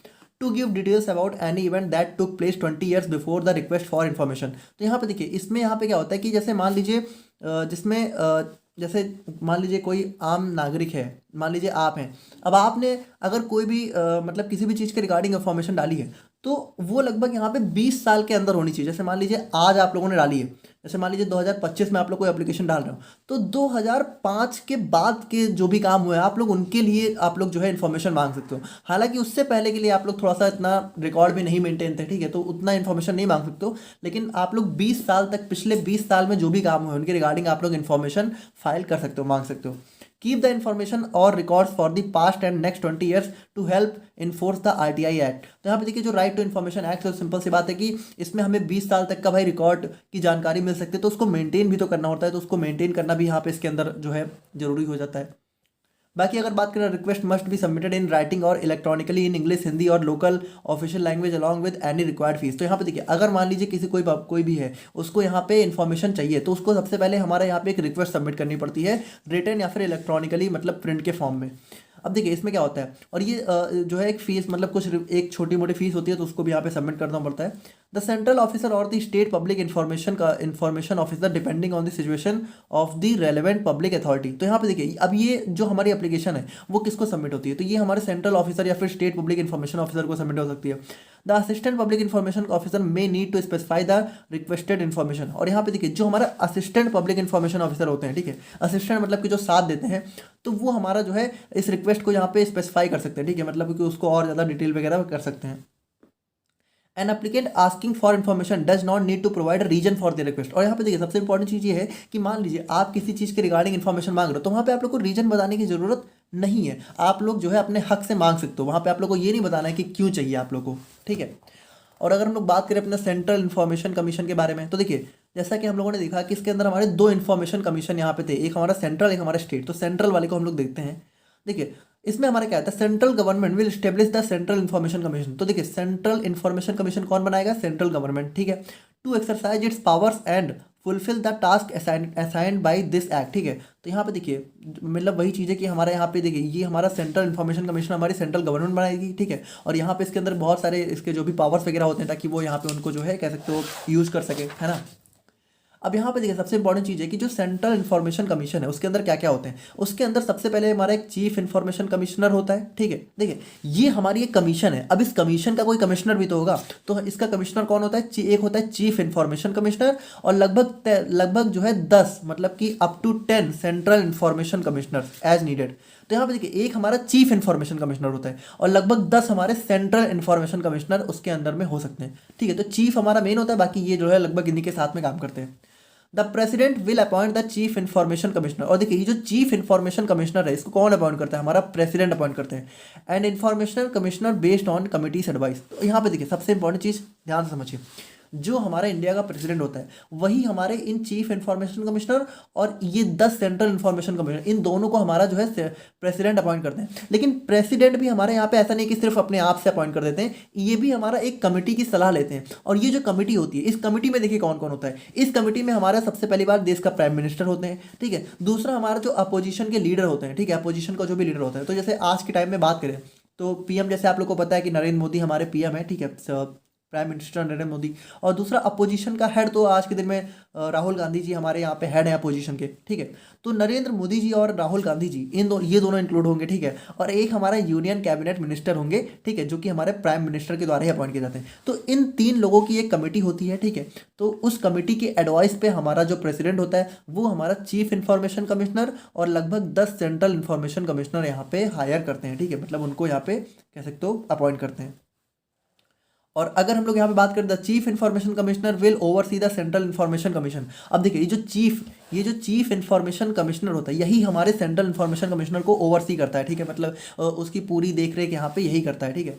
Supported by information commissioners and granted necessary authority. और यहाँ पे देखिए इसको सपोर्ट कौन करता है, जो भी हमारे सेंट्रल इन्फॉर्मेशन कमिश्नर्स होते हैं। The Chief Information Commissioner will serve a 5-year term starting from the day he begins his role and cannot be reappointed। तो यहाँ पे देखिए जो हमारा चीफ इन्फॉर्मेशन कमिश्नर होता है वो लगभग 5 साल तक के लिए यहाँ पे कह सकते हो अपॉइंट किए जाते हैं, और जब से इनका सिलेक्शन होता है, ठीक है। और यहाँ पे इनको दोबारा एक बार, जहाँ पे आप एक बार मतलब मान लीजिए जैसे एक बार एक बंदे को चीफ इन्फॉर्मेशन कमिश्नर बना दिया गया तो दोबारा उसको नहीं बनाया जा सकता, ठीक है। दोबारा हमारा कोई दूसरा आदमी ही बनेगा। और यहाँ पे देखिए कोई भी चीफ इन्फॉर्मेशन कमिश्नर जिसकी एज यहाँ पे 65 से ऊपर हो चुकी है वो यहाँ पे नहीं काम कर सकता है, ठीक है। अगर मान लीजिए कोई चीफ इन्फॉर्मेशन कमिश्नर है और उसकी एज यहाँ पे 65 क्रॉस हो गई तो वो यहाँ पे काम नहीं कर सकते हैं as a chief information commissioner. तो देखिए ये पहला था हमारा सेंट्रल इन्फॉर्मेशन कमीशन। अब हम लोग बात करते हैं स्टेट इन्फॉर्मेशन कमीशन के बारे में। तो देखिए स्टेट इन्फॉर्मेशन कमीशन की बात करते हैं तो इसमें भी देखिए इसमें हमारे कौन कौन होते हैं। इसमें हमारा एक स्टेट चीफ इन्फॉर्मेशन कमिश्नर होता है और लगभग 10 स्टेट इन्फॉर्मेशन कमिश्नर होते हैं। देखिए ये लगभग बिल्कुल सेम ही है, जैसे इसमें सेंट्रल और स्टेट में कुछ खास अंतर नहीं है। स्टेट में देखिए क्या होता है, हमारा चीफ इन्फॉर्मेशन कमिश्नर होते हैं, और स्टेट में क्या होता है, स्टेट चीफ इन्फॉर्मेशन कमिश्नर होते हैं। सेंट्रल में हमारे लगभग 10 सेंट्रल इन्फॉर्मेशन कमिश्नर होते हैं और स्टेट में हमारे लगभग 10 स्टेट इन्फॉर्मेशन कमिश्नर होते हैं। और देखिए अब देखिए इनको कौन यहाँ पे जो है कह सकते हो, इनको कौन यहाँ पे अपॉइंट करता है, तो इनको अपॉइंट करता है हमारे स्टेट का गवर्नर, ठीक है। जो स्टेट के गवर्नर होते हैं वो इनको अपॉइंट करते हैं। जैसे यहाँ पे इनको अपॉइंट हमारे देश के प्रेसिडेंट करते हैं, वहीं पे स्टेट वाले को स्टेट का गवर्नर करता है, ठीक है। और जो गवर्नर होता है वो भी अपने आप से नहीं करते हैं, वो भी हमारी एक कमेटी के एडवाइस पे करते हैं। और उस कमेटी में कौन कौन होता है, जो हमारा चीफ मिनिस्टर होता है स्टेट का वो होता है, ठीक है। और उस स्टेट का जो हमारा यहाँ पे अपोजिशन लीडर होता है वो होता है, और यहाँ पे एक कैबिनेट मिनिस्टर होता है जो कि हमारा चीफ मिनिस्टर चूज करता है। तो ये हमारा इस तरीके से हो जाता है। और बाकी अगर हम लोग यहाँ पे बात करें तो देखिए the state chief information commissioner will lead the state information commission supported by state information commissioners with necessary authority. तो यहाँ पे देखिए बिल्कुल सेम ही है, जैसे सेंट्रल वाले को हमारा चीफ इन्फॉर्मेशन कमिश्नर लीड करता था, उसी तरीके से हमारे स्टेट वाले को state chief information commissioner lead करेंगे, ठीक है। और उसके बाद देखिए अ पर्सन, और यहाँ पे देखिए सबसे इंपॉर्टेंट चीज़ है कि जो हमारा चीफ इन्फॉर्मेशन कमिश्नर है ये हमारा पार्लियामेंट का मेंबर या फिर स्टेट या फिर यूनियन टेरिटरी या फिर लेजिस्लेटिव, ठीक है, या फिर हमारा कोई भी profitable position or be affiliated with any political party, मतलब ये सारी चीज़ें हमारी नहीं हो सकती हैं। मतलब जो हमारा स्टेट चीफ इन्फॉर्मेशन कमिश्नर है वो किसी पॉलिटिकल पार्टी का मेंबर नहीं होना चाहिए, वो किसी प्रॉफिटेबल पोजीशन पे नहीं होना चाहिए, वो किसी यूनियन टेरिटरी लेजिस्लेशन का मेंबर नहीं होना चाहिए, और वो जो है पार्लियामेंट का मेंबर नहीं होना चाहिए, ठीक है। तो वो हमारा जो स्टेट चीफ वो हमारे इन सब चीज़ों में नहीं होना चाहिए। The state information commission will have a main office designated by the state government and may set up additional offices in other locations। तो यहाँ पे देखिए जो हमारी स्टेट गवर्नमेंट होती है वो हमारा एक ऑफिस सजेस्ट करती है, तो वही हमारा मेन ऑफिस होता है स्टेट इन्फॉर्मेशन कमीशन का। और यहाँ पे देखिए जो हमारी स्टेट इन्फॉर्मेशन कमीशन है तो वो अपने कुछ एडिशनल अलग से जो है, मतलब देखिए एक तो हमारा मेन होगा जो गवर्नमेंट सेलेक्ट करेगी, और इसके अलावा हमारा जो है कुछ अलग से भी हमारे सेलेक्ट कर सकती है जो है अदर लोकेशंस पे, ठीक है। The state chief information commission serves the 5 years। और यहाँ पे देखिए सेम चीज़ है कि हमारा 5 साल तक के लिए स्टेट चीफ इन्फॉर्मेशन कमिश्नर अपनी सर्विंग करते हैं, ठीक है। और लगभग उनकी एज यहाँ पे 65 के अबव नहीं हो सकती है। और अगर यहाँ पे देखिए अगर हम लोग बात करें अपने जुरिडिक्शन ऑफ कोर्ट्स के बारे में तो देखिए बहुत इंपॉर्टेंट चीज़ है कि जो हमारा आरटीआई के अंदर जो भी चीज़ें होती हैं तो उनको यहाँ पे कोई भी उनको लेकर कोई भी मुकदमा या फिर जो है एक्शन यहाँ पे जो हमारी लोकल कोर्ट्स हैं, ठीक है, वो यहाँ पे नहीं ले सकती हैं, ठीक है। No court shall consider any lawsuits, यानी कि लॉ सूट्स का मतलब मुकदमा होता है, ठीक है। तो कोई भी कोर्ट यहाँ पे जो भी हमारे मुकदमे होते हैं या फिर एक्शंस होते हैं related to orders made under this act, मतलब कि कोई भी कोर्ट यहाँ पे इस एक्ट के अंदर जो भी हमारे ऑर्डर्स होते हैं उन पे जो है केस नहीं कर सकती है, ठीक है। सच ऑर्डर्स कैन, और इन ऑर्डर्स को सिर्फ जो है हमारी इस एक्ट के अपील के अंदर ही चैलेंज किया जा सकता है। हालांकि देखिए लोकल कोर्ट्स यहाँ पे इनके केस को नहीं हेयर कर सकती हैं, लेकिन सुप्रीम कोर्ट चाहे और हाई कोर्ट चाहे तो यहाँ पे इसके अंदर अपना जो है कह सकते हैं जुडिशन सुना सकती है, ठीक है। तो यहाँ पे देखा हमने अपने राइट ऑफ इंफॉर्मेशन एक्ट को, और अब हम लोग यहाँ पे बात करते हैं अपने इंटेलेक्चुअल प्रॉपर्टी राइट्स के बारे में। तो बात करें लोग यहाँ पे अपने इंटेलेक्चुअल प्रॉपर्टी राइट्स के बारे में, तो देखिए अगर हम लोग यहाँ पे इसको थोड़ा सा समझें तो देखिए इंटेलेक्चुअल का मतलब होता है कि किसी के खुद के इंटेलेक्ट मतलब कि उसके माइंड से प्रोड्यूस की गई कोई चीज, ठीक है। और उसके बाद प्रॉपर्टी मतलब कि जो उसकी प्रॉपर्टी हो, और राइट मतलब कि जिसपे उसका हक हो। मतलब देखिए अगर हम लोग बहुत सिंपली समझे ना तो यहाँ पे क्या होता है कि जैसे मान लीजिए कोई पर्सन है, उसने अपने माइंड से किसी चीज की डिस्कवरी की, ठीक है, उसने कुछ ऐसा सोचा या फिर उसने ऐसा कुछ क्रिएट किया या फिर उसने ऐसा कुछ बनाया जिसकी यहाँ पर कोई वैल्यू है, तो वहां पर क्या होता है कि अगर किसी पर्सन ने खुद से क्रिएट की है कोई चीज, तो वहां पे क्या होता है, वहां पे उसका खुद का एक राइट होता है, ठीक है, ताकि दूसरे लोग यहाँ पे उसकी इन्वेंशन को खुद का ना बता सके, उसका फायदा ना उठा सके। तो इन्हीं सारी चीजों को हम लोग यहाँ पे देखने वाले हैं अपने इंटेलेक्चुअल प्रॉपर्टी राइट्स के बारे में। बेसिकली यहाँ पे देखिए, इसको आपने ऑलरेडी पढ़ा हुआ है, जैसे कॉपीराइट आपने देखते हो भाई, कॉपीराइट यूट्यूब पे कॉपीराइट आपने बहुत सुना होगा। जैसे कोई भी सॉन्ग होता है, तो कोई सॉन्ग यहाँ पे क्या होता है कि कोई भी सॉन्ग अगर आप यहाँ पे वीडियो में यूज कर सकते हो, तो आपके ऊपर तुरंत कॉपीराइट आने का चांस बढ़ जाता है, क्योंकि वहां पे क्या होता है, उस सॉन्ग को कॉपीराइट मिला होता है, क्योंकि वो सॉन्ग यहाँ पे किसी सिंगर की खुद की जो है, कह सकते हो एक मतलब उसने खुद से सिंग किया होता है ना। तो इसी तरीके से ये जितने भी कॉपीराइट होते हैं, ट्रेडमार्क होते हैं, पेटेंट होते हैं, ये सभी चीजें हम लोग यहाँ पे बेसिकली इस इंटेलेक्चुअल प्रॉपर्टी राइट्स के अंदर पढ़ने वाले हैं। तो देखिए, वैसे तो ये जूरिस्प्रूडेंस का पार्ट है, लेकिन यहाँ पे ये ओवरऑल सभी जगह वैलिड होता है, जैसे कि हमारा जो है राइट टू इन्फॉर्मेशन एक्ट हमने देखा था।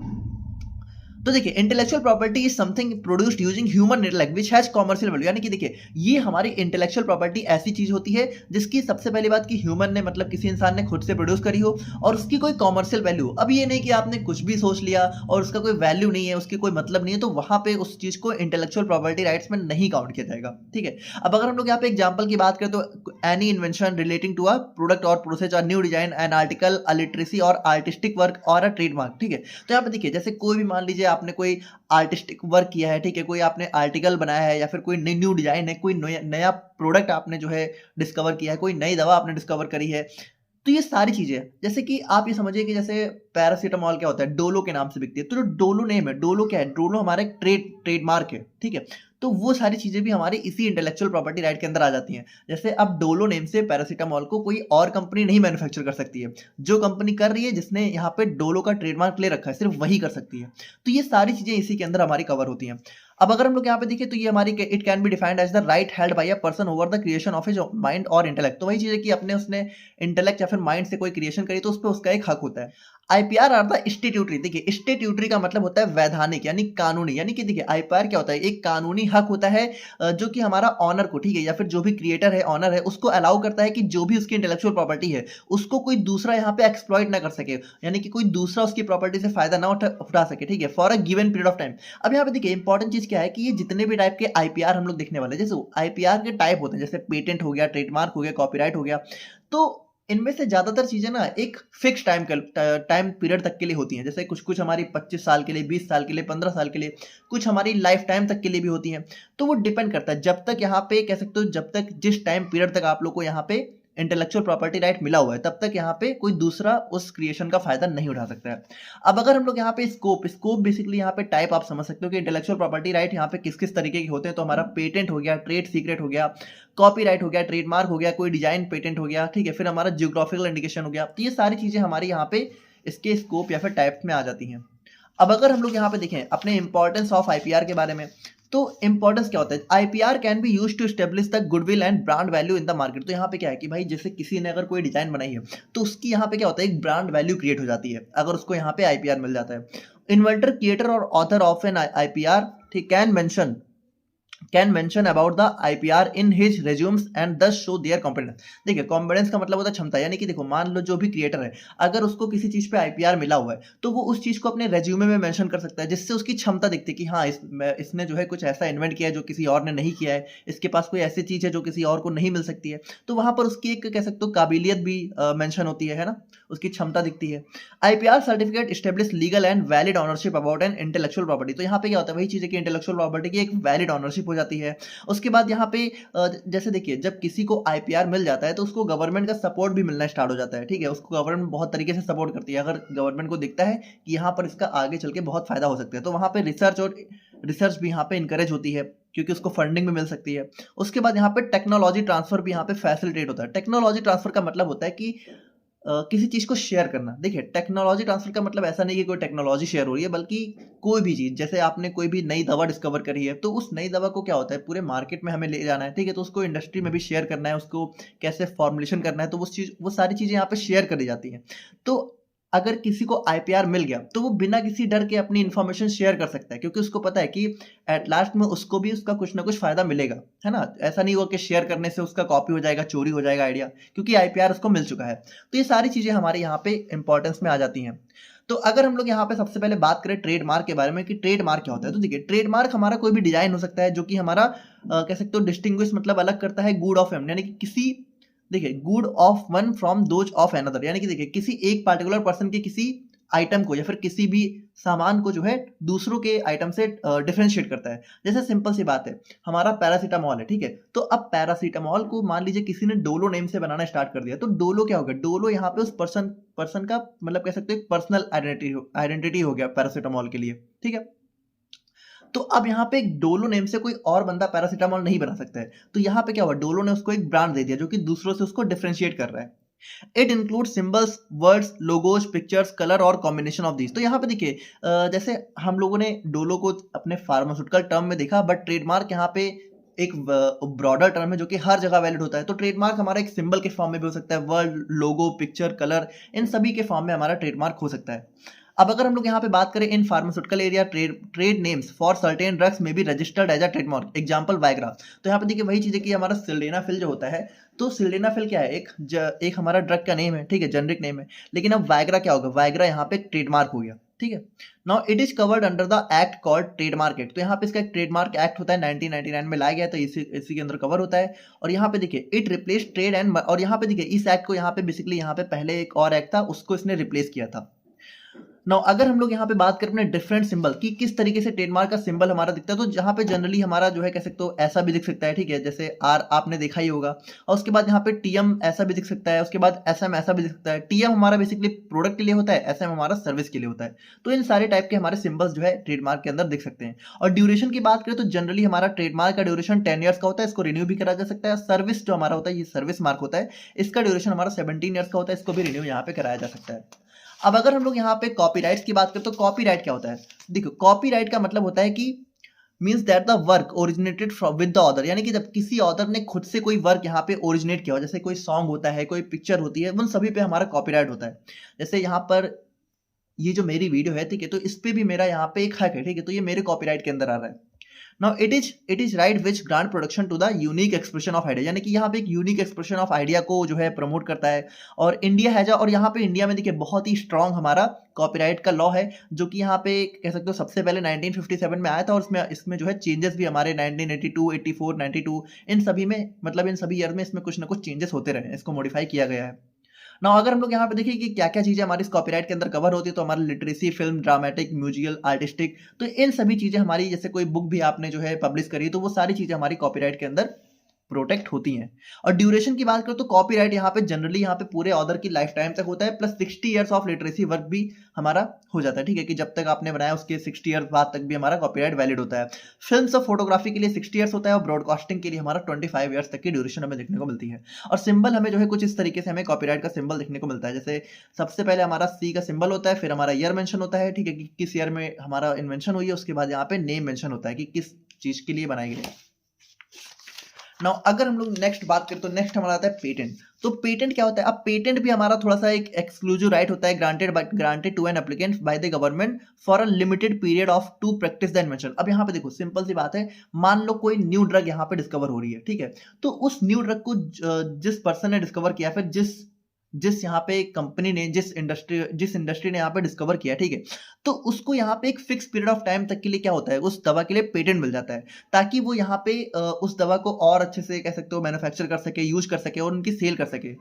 अब यहाँ पे देखिए ये मिलता कब है, इन ल्यू का मतलब होता है बदले में। देखिए ये कब मिलता है कि जब यहाँ पे जो पर्सन है, ठीक है, वो अपनी जो इन्फॉर्मेशन है जब वो गवर्नमेंट के साथ यहाँ पे डिस्क्लोज करता है, यानी गवर्नमेंट को जब वो अपनी इन्फॉर्मेशन शेयर करता है, तो उसके बदले में उस इन्फॉर्मेशन के लिए उस पर्सन को यहाँ पे पेटेंट दे दिया जाता है, ठीक है, एज अ रिवॉर्ड, ठीक है।